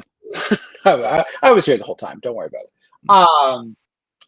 I think that the The Jazz, well, the Trailblazers, I think that there really is a thing with that too about like teams not being willing to be bad, and I think that you should be, especially with the flattened lottery odds, be willing to be like medium bad. You don't need to be like terrible bad anymore to get like a good pick. You just like kind of have to like not make the play-in tournament, and you've got like a pretty good shot of jumping up, as we just saw. Houston and Atlanta, Atlanta actually was in the play-in tournament, and Houston was just outside of it, and they both ended up in the top 4. Like that, you don't like really need to be bad. You just need to like not make the playoffs, and you can still get pretty good picks just because of the way the lottery works. So, well, that's the thing with the Jazz right now is like they have all these picks. They have really no way to use them because of the market that they're in. They can't trade for top tier stars. They'll probably have to trade for those B tier stars. And then even if they do that, their best case scenario is like making the play-in. Yeah. Those Wolves picks, I mean, who knows in 2 years, but right now those Wolves picks don't look as good as they once did. The Cavs picks might be pretty decent, but the Wolves picks certainly don't look that great. That one Lakers pick doesn't look terrible a few years from now, to be honest with you, depending on what they do this offseason. But let's transition to talk about the teams that just lost in the playoffs here and kind of what we can take from their, whether it was a lack of action or their strategy and how they built their teams. Let's talk about the Nuggets first, because you haven't even taken your victory lap on your Wolves taking down the evil Denver Nuggets in a incredible Game 7 that saw the largest lead blown ever in a Game 7. Mike Malone was very normal and regular about it. he's always normal. So it's just even keel Mike. He kind of freaked out, and then we got the Calvin Booth, we were doing a bit this year, guys, article. We were goofing. It was a goof. It was a goddamn goof. We were messing around. I couldn't tell if KOC like was trying to protect Booth or like character assassinate him. Because he kind of, it was almost kind of a hit piece, but I think KOC was trying to like help Booth. Yeah. But just KOC, because he's KOC, he ended up making him like look incompetent and stupid, which was very interesting. The most famous assassination related to a Booth in history. Yeah, exactly. Folks, have you heard this one? I do just want to point out, do you remember when KOC did the original piece about the Nuggets and how like I tweeted this after the game and was like, remember it was like they basically did their own version of like we're light years ahead of everyone else. Yeah. And like I kind of think that a little bit of it's just like you were high on your own supply. Look, you won the championship last year and you have the best player in the league right now, and you felt like it was going to be sustainable and you were going to win and have a dynasty, whatever. You ran into another team that was perfectly built to kind of take you down. And also you ran into a team that could win the championship themselves. Like the Wolves have a very good shot. They have a historically good defense, but I kind of think that Booth got a little bit ahead of himself when he was doing this article in October or November, whatever it was. Remember, he was like talking shit on like Bruce Brown a little bit. Yeah. He was like, everyone thinks we can't replace Bruce Brown. Peyton Watson's better than him. He's younger than him. He passes. Blah, blah, blah, blah, blah. And everyone was like, okay, this is a little weird, to the point where Booth had to come out and be like, I said that and I thought that it was not on the record. I thought I was off the record. That's what I remember about that article. Yes. That, like KOC didn't like publish shit that like was off the record, which was very funny. Classic. Anyway, sorry, go ahead. My thought on it is basically just that I think what happened was when they won the championship last year, Calvin Booth went to ownership and said, we want to keep these 5 guys together. Whether it was 2 years ago when they acquired KCP or it was this last year, and ownership said, okay, cool, you can keep these 5 guys together. We'll pay whatever we need to pay, but you have to kill the draft because we're not spending any extra money beyond Jokic's max, Murray's max, MPJ's max, and then like reasonable contracts for KCP and Aaron Gordon. And what Booth did was he sent out future picks and took gambles on late first and early seconds that he got from OKC. And one turned out to be Peyton Watson 2 years ago, which looks like it's a hit. Like, I think Peyton Watson's going to be a guy for sure. I think that was a smart move on their part, buying low on a guy that totally sucked in college and was just like a tools pick, whatever. He's still probably 2 or 3 years away from being like a real impact player, but he's good. And then the other guys they took were Julian Strawther, who I liked in the draft, but I always thought that he was going to take a little bit of time because he's a shooter who they generally don't pop until like they're in their like mid-20s. And then they also took Jalen Pickett and Hunter Tyson, who are probably just not NBA players. And then they also extended Zeke Naji and were like bragging about it to Woj. Well, basically what I'm trying to get at here is that it's incredibly hard to sustain any sort of like run in this modern NBA, as we've talked about. And their strategy, which some people say it's 2 timelines, I think it's more cheap ownership. Their strategy is just a very hard needle to thread when the starting lineup wasn't dominating in the way that it was last year. They lost their minutes in the Wolves series, and then they lost multiple rotation players from that championship team. They tried to replace them with young guys that are making very little money, and they tried that strategy, and it didn't work out this year. I think maybe in the next year or two, 1 or 2 of those guys pops, and sure, maybe they can kind of fill in the gaps.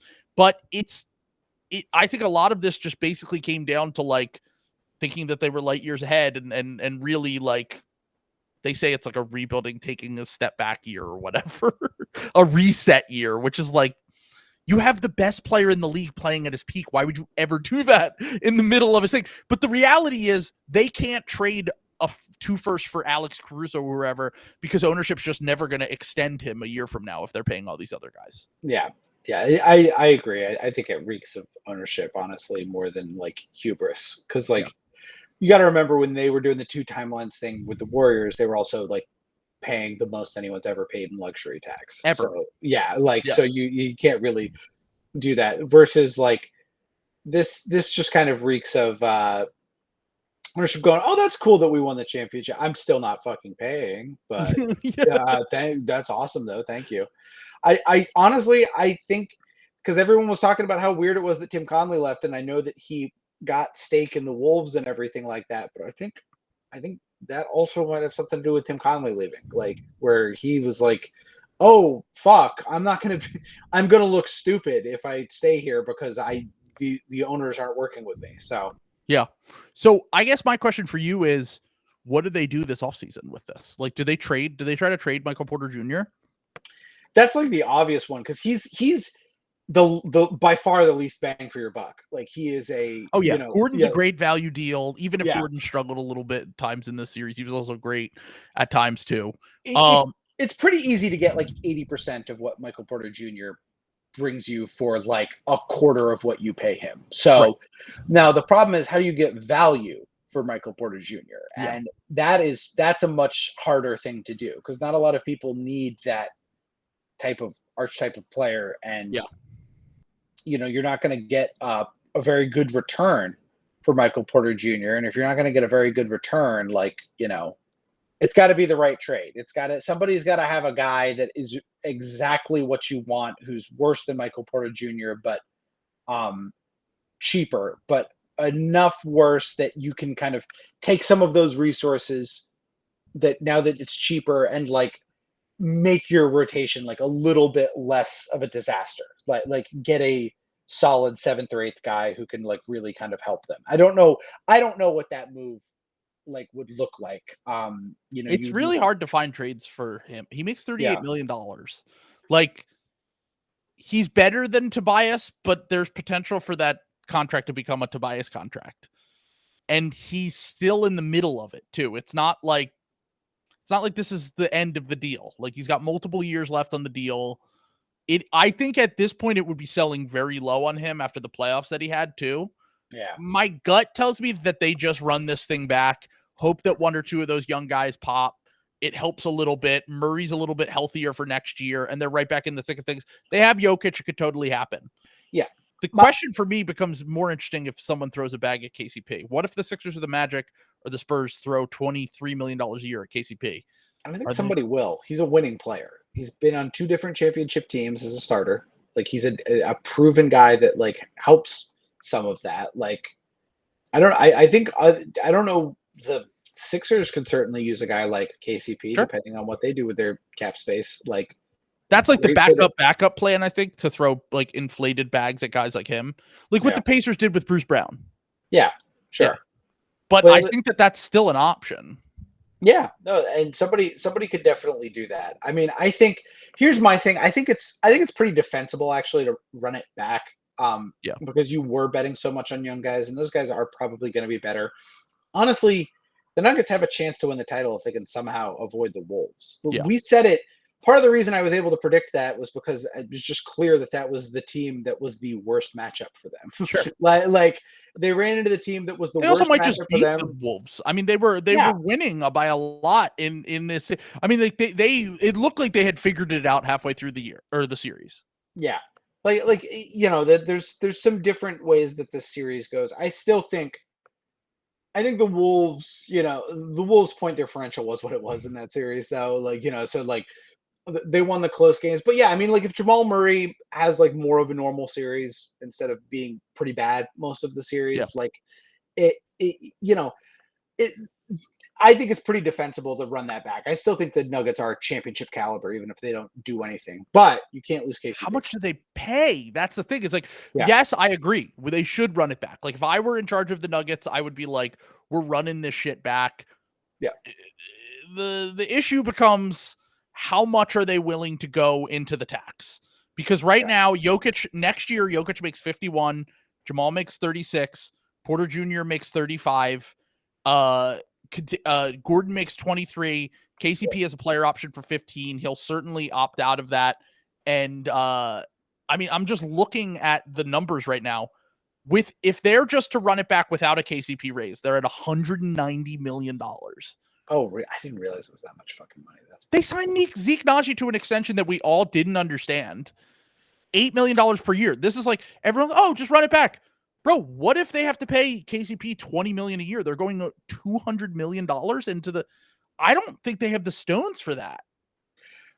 I mean, Kroenke is very rich, but he's cheap. Yeah. Isn't that like his whole thing? Yeah. Like, isn't he like scamming people in the cable industry too? Yeah. Like he's not in it to win it. You know what I'm saying? Like he basically stole the Rams from St. Louis. I remember that. Yeah. So I don't know. I'm just saying, I'm looking at this. That's why I think they did the draft strategy, because between Christian Brown, Julian Strawther, Peyton Watson, Jalen Pickett, and Hunter Tyson, they're making like the least amount of money possible for a bench. But like now with that Zeke Naji extension, Reggie Jackson has a $5.2 million player option. You can say it if you want. Yeah, I'll do the Rusilla. Yeah, I think he's going to be picking that one up. I think he'll be picking that up. Yeah. And then, like I said, what if KCP gets $23 million a year from the Sixers and he makes $15 million? So that literally takes you up to almost at $200 million on your payroll. You can't move Zeke Naji. Like, I think Michael Porter Jr. being traded and for salary relief is way more possible. Your second apron at that point, by the way. You basically can't do anything. Yeah. It's hard to aggregate salary. It's hard to, you don't have an MLE. You start losing picks if you stay there for 3 years, and they probably will stay there for 3 years because Jokic is going to be that good for that long. So, and also, by the way, Jamal Murray is also up for an insane extension. How are we sure Jamal Murray's worth it? Like, I mean, Jamal Murray's a very good player, but he's also like he's very lucky 30 guy that's going to make $60 million a year. Like, he's very lucky. Michael Porter Jr. is also on the team, so everyone's pointing at him instead of Murray. Yes, So he struggled a lot in the playoffs, and like honestly, they have some decisions to make. Yeah, they have some decisions to make. I think if I'm just guessing right now, I think they want to run it back. I think it's more likely that this is just general prediction here. I think it's more likely that they find a way to save money on a Michael Porter Jr. trade, and then they give KCP whatever he wants. And then you look at a situation where, like you said, they could try to replace that value. Before I looked at their thing here, I was like, oh, just run it back. And now I'm like, that's a lot of fucking money for this team. What if it's just something as simple as like Michael Porter Jr. dump to the Spurs with their first round pick? Do the Nuggets have their first round pick? I don't think they do. Do they? I think they do. 28. Yeah, I think they have. Oh, right, because I don't want them to get Day'Ron Holmes. Yeah. He would be so perfect for them if he fell to the end of the first. Yeah. Oh, man. God, then you could definitely move. Yeah, because I think that he would fit great on that team. Everyone fits well next to Jokic. Yeah, but yeah. But that's it's an interesting thought. I mean, I think the Spurs, from everything I've heard, the Spurs want to be very patient with their rebuild. Very patient. But Nate said MPJ for Keldon. Pretty interesting. I think a young team that's like trying to, honestly, you know what? Nobody yell at me. I don't hate that for the Pistons either. Pistons or the Spurs? The Pistons for Michael Porter Jr. Oh, no, actually, that makes some sense. Yeah, I kind of like that. I kind of like that for the Pistons, to be honest. But everyone will get mad. The Pistons have no fucking talent. I'm sorry. Yeah. They can't be picky. Like, Michael Porter Jr. is at least giving you legit spacing from the 4 position and rebounding, which I think that it actually makes kind of sense. I think it would really help them and their young guys. Like, who do they trade though? They don't have anyone to trade. Beef stew and some shit. Like beef stew and Jaden Ivey, maybe. I mean, I don't know if you want to give up on Jaden Ivey. I don't. I also don't know if the Nuggets would care about getting Jaden Ivey. Look, Jaden Ivey's kind of at the point where I don't know if he has any trade value. Like, I know it seems insane to say because he's only going into year 3, but like for what he has done in the NBA, I don't really like. I think Duren probably has more trade value than him. Yeah, and I just don't think that is. Oh my God, Tim Conley drafted MPJ. If he takes the job with the Pistons because they offer him $15 million. I like that, and I don't think you need to add a ton of value as the Pistons because it's a contract. It's salary dump. Like, interesting. And Beef Stew, like, he's a 36. Like, he's not a good 3-point shooter, but he is a. He would be interesting on Denver. He's a Grant Williams 3-point shooter. You know, I would be interested to see how he looks in that context. Yeah, like, and I don't like. I think that's a fine. I don't know. I think that's an interesting one. If they're analytics nerds, and Beef Stew's analytics are always better than the eye test. Yeah. Like, I watch Beef Stew and I'm like, he's whatever. And then like analytics are like, no, he's pretty good. And I'm like, all right, maybe he's doing something that I feel like bigs that can shoot and survive on defense always have good analytics. Yeah. Like, that's just kind of always the case with that archetype of player. But all right, let's put a pin in that. Let's come back. I actually am interested in the Michael Porter Jr. What if they offered the 5th pick in the draft? I mean, they want to win. I'm just saying. I don't think it would take that. I really don't. I think Michael Porter Jr., they don't have a ton of options.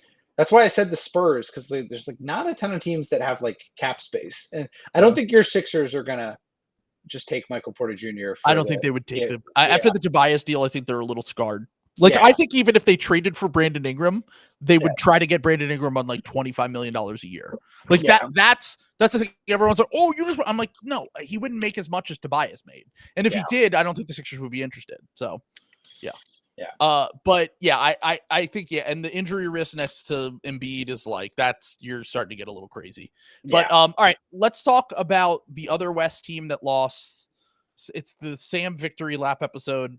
The Thunder have been eliminated from the playoffs, much to my chagrin. I thought it was going to be really funny if they made the conference finals after all year of everyone pissing and moaning about them. But scared money don't make money, and they didn't push in any chips. And here's the thing. I was willing to give them a little bit of leniency with their rebuild and whether they should kind of push in the chips. And I've been like more like, it's fine to be patient. But having watched these playoffs, everything that we learned about them is things we already knew going in. Like, the thing we knew was that Josh Giddey was going to fucking suck. Yeah. and that they were going to have to bench him. And I think the idea behind the Gordon Hayward trade was like, if he sucks, we can just play him. He was a corpse and just not playable at all. Yeah. And the other thing that we learned is that they're probably still a little too. They're second and third guys. Shea's in his prime or entering his prime. Shea is that guy already.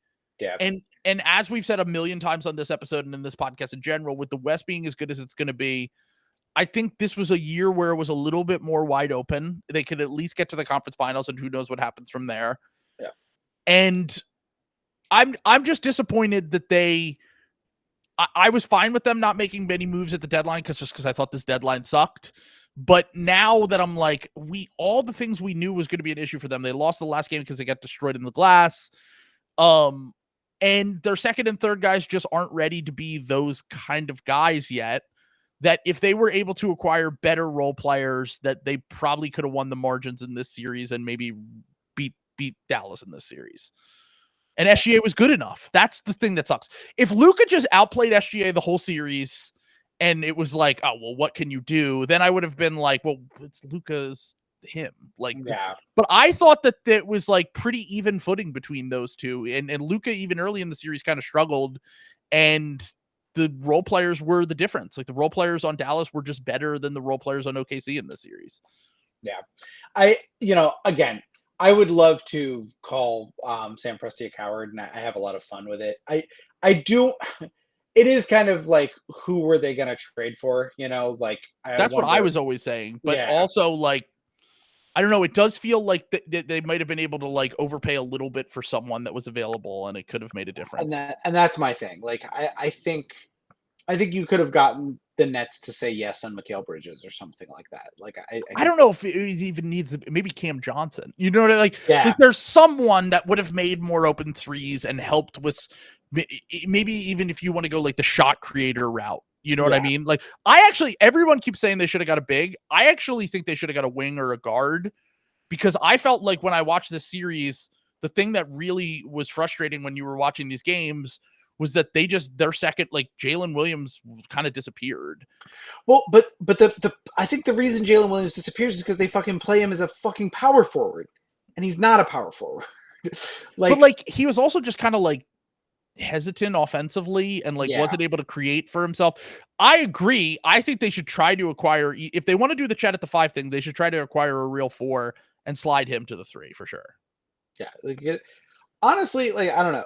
One of the things I like for them is like a buy low move. If you don't really like if they still don't want to shake it up, call Portland and ask about fucking Robert Williams. I don't think he's going to cost that much. Like, why not like just trade a first round pick for Robert Williams? Like, you have 1 billion of them. Well, I think it might have been one of the Down to Dunk guys said they think that Isaiah Stewart could be someone that they're interested in. Just because he can. They want to have everyone who can shoot on the court, and it's funny saying that and then watching this series, and none of their shooters could make shots except for Shea and sometimes Isaiah Joe. Like, Chet was off in this series. Dort was like fucking. I've never believed in Dort as a shooter, but Dort had like 1 good shooting game, maybe 2 in this series, and otherwise was very bad and shot like 27% inside the arc. Like, as I said before, it's time to move on from the memes. Okay. Yeah. like Dort, Giddey, all these guys, like, move on from them and just make a real team now. Like, I think they should use this offseason to be aggressive, trying to make a 1 rotational upgrade that really makes things fit a little bit more. They could use pick KCP. In the draft. KCP would be good for them. KCP would be good for them. There's plenty of guys, I think, good role players. They have a little bit of cap space in free agency. And I would like to see them try to, if they're not going to do the swing trade that I've heard about with the Kevin Durant thing, I think that they should be trying to make those marginal upgrades that help their team. And you hope the real thing is that you've got to hope that if you're not making any big trades, you got to hope Jalen Williams and Chet both make huge steps going into next year, because you need those guys to really kind of take steps if you want, because that was the most alarming thing for me coming out of this series was like SGA was amazing and everyone else just kind of didn't show up. Chet, I give more of the benefit of the doubt too. He's essentially a rookie, like played like 90 games this year too. Like he didn't play any games his rookie year and then played 90 games this year. Yeah. Like I kind of, Jalen Williams, I think he's a little bit of a podcaster player, like where everyone is kind of in a race to show how smart they are with how much they love Derek White too. Derek White. Yes, exactly. Yeah. He's also been struggling recently. Yeah. Good player. So I don't think Jalen Williams, I think Jalen Williams is closer to a like elite role player than he is a like genuine star. And I think you kind of need to treat him like that going forward. Like I think he's more of a like hyper high end like glue guy and like talented guy. So yeah, that was the weird thing about watching the series. Nate just pointed out in the comments, J-Dub only shot like 4 catch and shoot threes all series. He was really hesitant. He looked at the end of this series, he looked overwhelmed by the moment in a way that I was really surprised. If you're telling me next year he's their 4th best player, or even he's their 3rd scoring option, and everything that makes things fall into place so much easier for me. I would love to see them be aggressive and just make an even like you said, like an overpay trade for a legit guy. Like I don't like maybe that guy isn't out there for them, but like I think they should be in on every guy that is like noted, like DeJounte Murray, Ingram, all those guys. Like maybe those aren't the perfect fits just because they're flawed kind of players that need the ball a lot, but like they should be interested in a lot. Yeah, Lauri Markkanen would be fucking awesome for him. Like he would have been perfect. I mean, him or OG. But the thing is that the one thing I will give Presti a little bit of leniency for is they are in OKC, and like I don't know if Lauri or OG would extend there. And OG is a guy that is a free agent this offseason.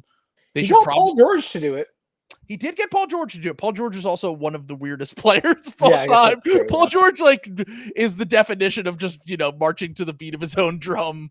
But there are guys like if they have a chance to get the cap space to throw a bag at Paul George, like I think they should do that. I think that they should explore a lot of different options. I think there's plenty of guys that could be available for them this offseason. They should be at the front of the line to try to make these moves. And if any star is willing to extend there, if any good role player wants to be there and is willing to extend there, then I think that they should be all in on all those guys. Because I think that this is like Shea's that guy. I was a little bit worried about like maybe Shea could be a playoff dropper, but he beat pretty much all the allegations except for I think his playmaking is a little bit like you would like him to be a little bit better as a playmaker, and that's really the difference between him and like Luka in this series. But scoring wise, they had no fucking answers for him, and he was slicing and dicing, and he's really an incredible player. So that's it for the Thunder. And then the last team that was eliminated was the Knicks. There's really nothing to say. They ran out of guys. I mean, we talked about it on the last episode on the Patreon. Like, it ain't luck. Like, they just got. Well, some of it was luck. It's a little bit of bad luck. It's less bad luck than all the aggregation sites. So like, could you believe how many of these guys went down? And it's like, yes, I can. Absolutely, yeah. That Timberwolves fan who tweeted and said, there's no way to prevent this, says only coach that this happens to. There's exactly. A little bit of that, Mitchell Robinson, OG, those injuries, sure. Josh Hart maybe a little bit less because he had the abdomen injury, but I don't know. I think the Knicks are like, it's very funny because I've had multiple people being like, everyone else is, lauding them and saying how amazing this season was for them. You guys need to tear them down. I really just don't know what else to say other than like, you probably should have 12 playable players if you have Tom Thibodeau as your coach.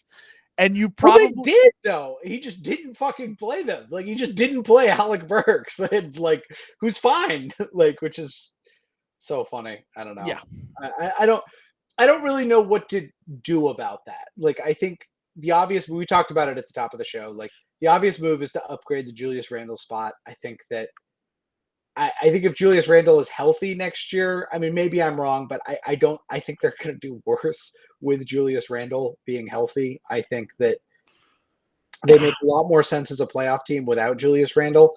So I think they're going to be really good in the regular season. Oh, they will be. Yes. No, yeah. They'll be back for a top 3 seed next year. I'm pretty sure. Yeah. In the East, like for sure, like almost for sure. Like I don't know who else is going to be good. So, yeah, I think they'll be a top 3 or 4 seed next year. Yeah. I also think that I don't know if you heard this, but they're interested in trading for a star. Oh, interesting. They should put that out there. Folks. At this point, I don't even know why Leon Rose has to leak this. Yeah. Because it's like the whole media is sucking you off. Yeah. Like you did a very good job building this team and you guys were a top 2 seed. You made it to the second round. You probably make it to the conference finals without some bad injury stuff that, some of it is built into the Sims experience. Some of it was bad luck, whatever. Yeah.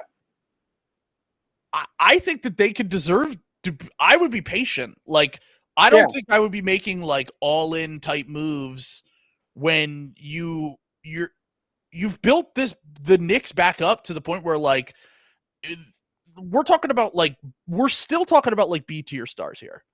We're not talking about Giannis. We're not talking about like the top guys that could potentially eventually become available that the Knicks will be first in line for because of their market. Yeah. Giannis, Embiid. Jaylen Brown might be available in a year and a half. Like Karl-Anthony Towns. Yeah. I don't know. I don't really see it for them this offseason because the only one of those guys who's like really out there as terms of like a genuine top 15 guy is Donovan Mitchell. And I know he's been linked there and it's a weird fit, I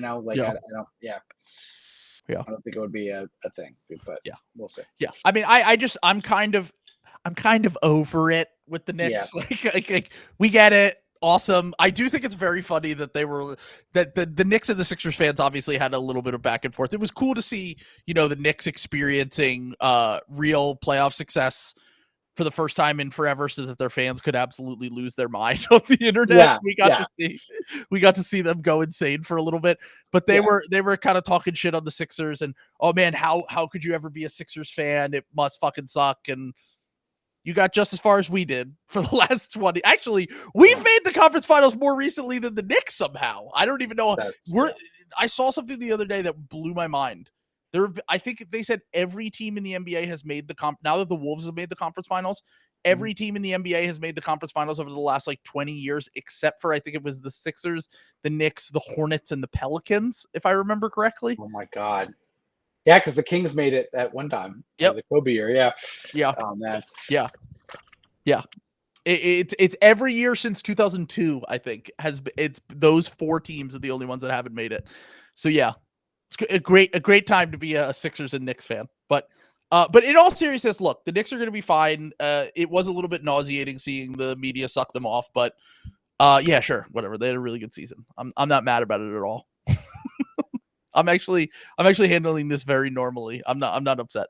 And that's it. That's all the things that happened in basketball this week. Yep. Since the last time we recorded, nothing else happened. Do you want to talk about the conference final? I mean, I'm going to be honest. I don't really have much to say about Celtics Pacers other than the fact that I think that the Pacers needed to steal that game last night. Yeah, I mean, I don't know. The Celtics pretty similar amount of shot attempts. The Celtics are going to shoot more free throws just because they go to the rim way more than the thing. But like that was a pretty and also Eric Lewis's legacy is always shining. Well, I mean that's what I'm saying. Like genuinely, the Celtics got a pretty good whistle in that game, and I'm pretty alarmed that it took a Jaylen Brown miracle 3 to keep the game alive. So I don't know. Celtics stole one at home, which is always important for the Celtics to steal one at home. That usually bodes pretty well for them. I do think they'll probably beat the Pacers. They'll probably blow the Pacers out next game, but I wouldn't be surprised to see the Pacers win game 3 or like game 4 or something like that. I'm sticking with my like Pacers in 5 prediction, but it's kind of weird. Pacers in 5, I agree. Yeah. Or Pacers in 5. Yeah. Celtics in 5, you know what I meant. But I don't know. Kind of weird. Honestly, I was having a hard time processing what was going on because you and Dredd were just kind of cooking on the stream. So I don't have like a ton of takeaways. Celtics fans seem to say that they just hit a bunch of hard shots, and it's like I don't know. I feel like that Celtics fans say that after every fucking game. I don't know. We'll see. They were hunting Horford at the end of that game for sure. I mean, that was like a strategic. And the Celtics have really struggled with pick and roll defense without Porzingis in the playoffs. I saw something that said they were like the worst. So I would imagine that the Pacers try to attack that moving forward. We'll see what happens when Porzingis comes back, because if Porzingis comes back during the series, you said you think they'll lose the first Porzingis game back. Yeah. We'll see. I'm kind of like, this is why I just want to explain to Celtics fans really quickly who are getting mad that people are saying Jason Tatum sucked. Because I didn't think Jason Tatum sucked in that game at all. I thought Jason Tatum was great until the end, and then he went doo-doo mode, and he was awesome in overtime. He was awesome in overtime. This is why every other fan base goes insane, though. Because Jaylen Brown hits that shot. Yeah. Because Drew Holiday had his best playoff game that I've seen probably since the 2021 finals, when he had that really good game in the finals. Yeah. And everyone's whole thing first off, most people are Celtics haters. Yes. And they're watching and they're going, this fucking guy went 0 for 5 in the fourth quarter with like 3 turnovers or whatever it was. Yeah. And they were like, he gets fucking bailed out by Jaylen Brown on the shot. Then he gets a chance to redeem himself. No other fucking player has this chance. That's why we're all pulling our hair out. But I'm like dropping the bit for a second. I actually thought Tatum was basically the only reason they were even in that game at the end. Yes. Like, I thought that was a very good Jason Tatum game until the end. And then obviously gets a chance to redeem himself. The Jason Tatum. Do you remember when I started the podcast and I kept being like insane about Jason Tatum? Yes. And everyone was like, what the fuck? Like, why are you so weird about your franchise player? Yeah. And, like, because it's this. It's he really is like the man in yellow. We're back. Yeah. It's over, we're back player. It's the Man in Yellow poem from fucking True Detective. It's like, I wear no mask. Like, you go insane like when you like comprehend like what Jason Tatum is, where it's like he's unquestionably a franchise player, but he's not good. But is he? I don't know. He kind of shits his pants. Oh, but he shot 50 points in a game 7 and he's been lights out in most elimination games. Yeah, but then he doesn't show. Yeah, like there's just so much fucking discourse. He is the discourse player. He is like the discourse player of our era. It's going to be really interesting. I mean, it's going to get.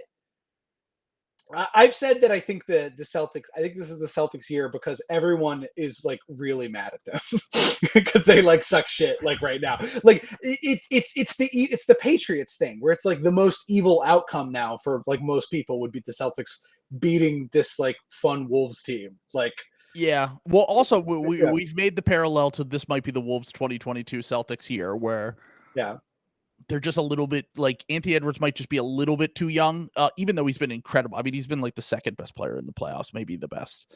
Yeah. And he had that one really, he did not shoot particularly well in game 7. And honestly, kind of had a Tatum game himself.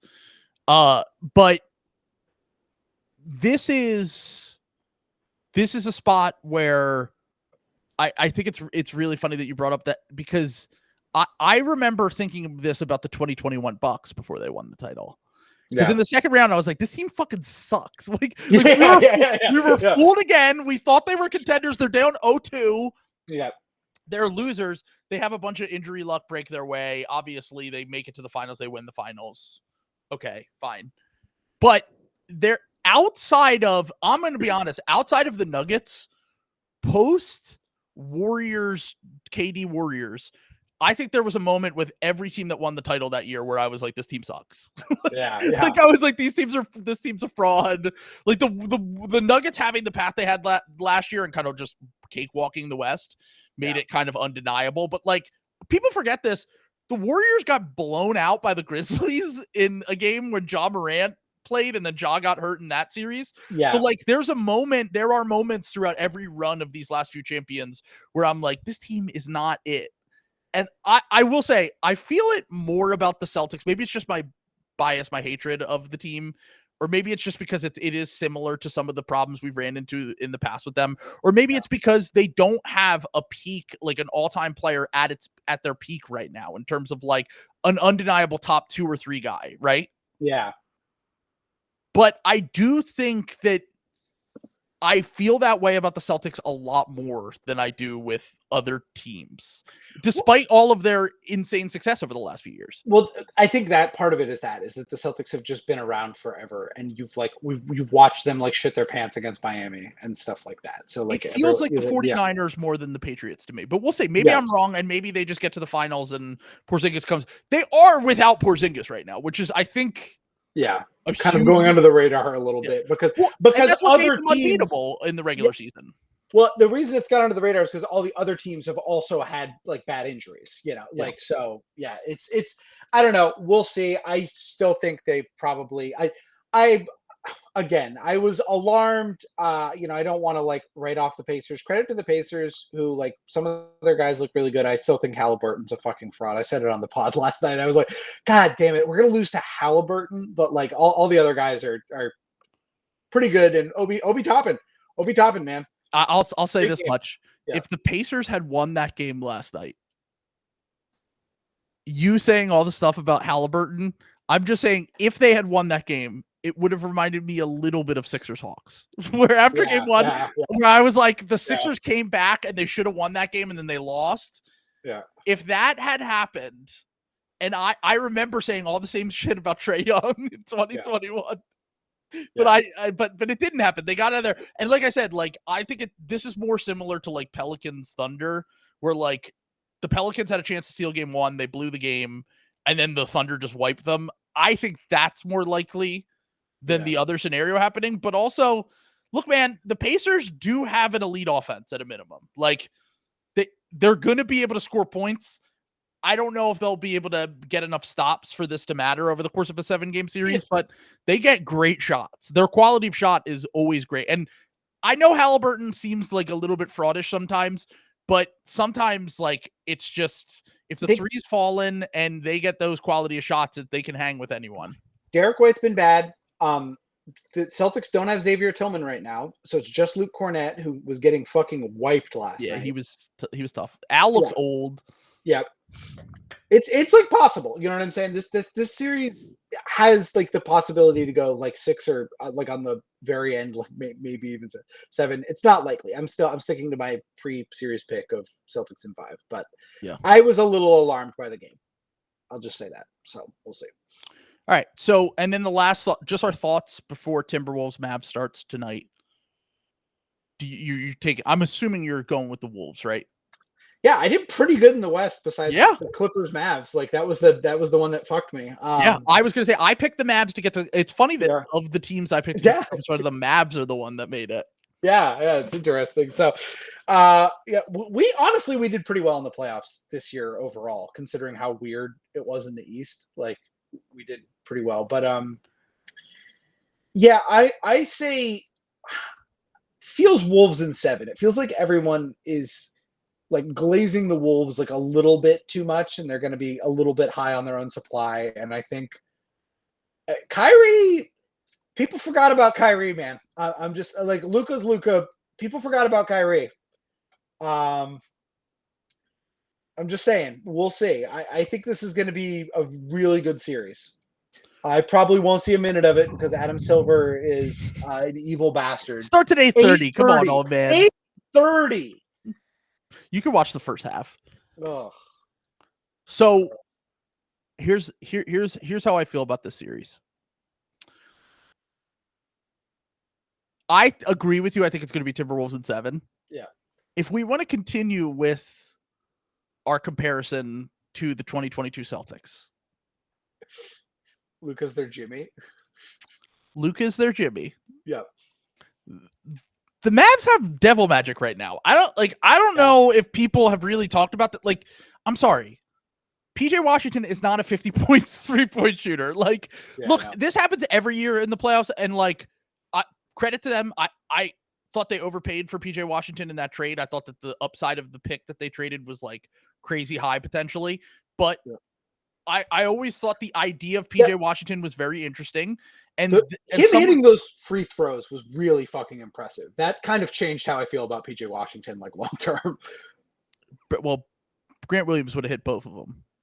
That's what I'm saying. Yeah, both of them. No, that's like, it doesn't get more high pressure at the line than that. That was really fucking impressive. Like, I just think that they're role players.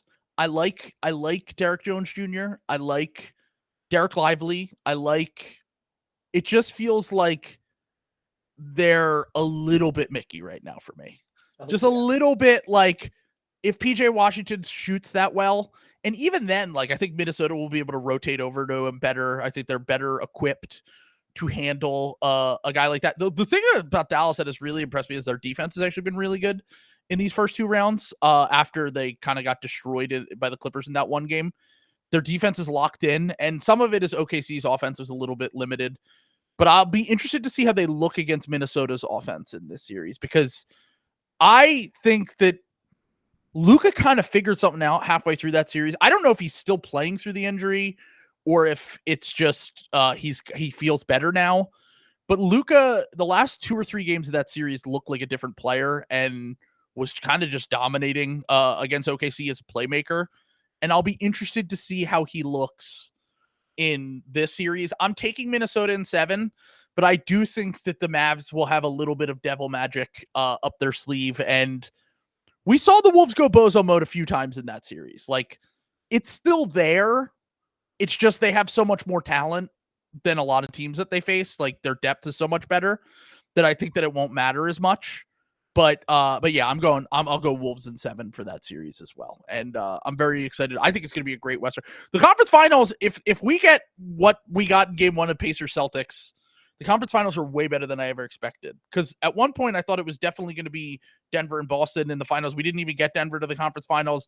This Mavs Wolves, they feel a lot more evenly matched with Luka with the pick and roll going up against that defense. And we'll see. I feel like the flow of this series is going to be like the Wolves winning by like 20 or 30 when they win, and the Mavericks like eking out their wins, on Luka mode. Well, that's what we thought was going to happen in the Nuggets series. And then the Nuggets did, I guess, really only have one game where they blew them out, right? So yeah.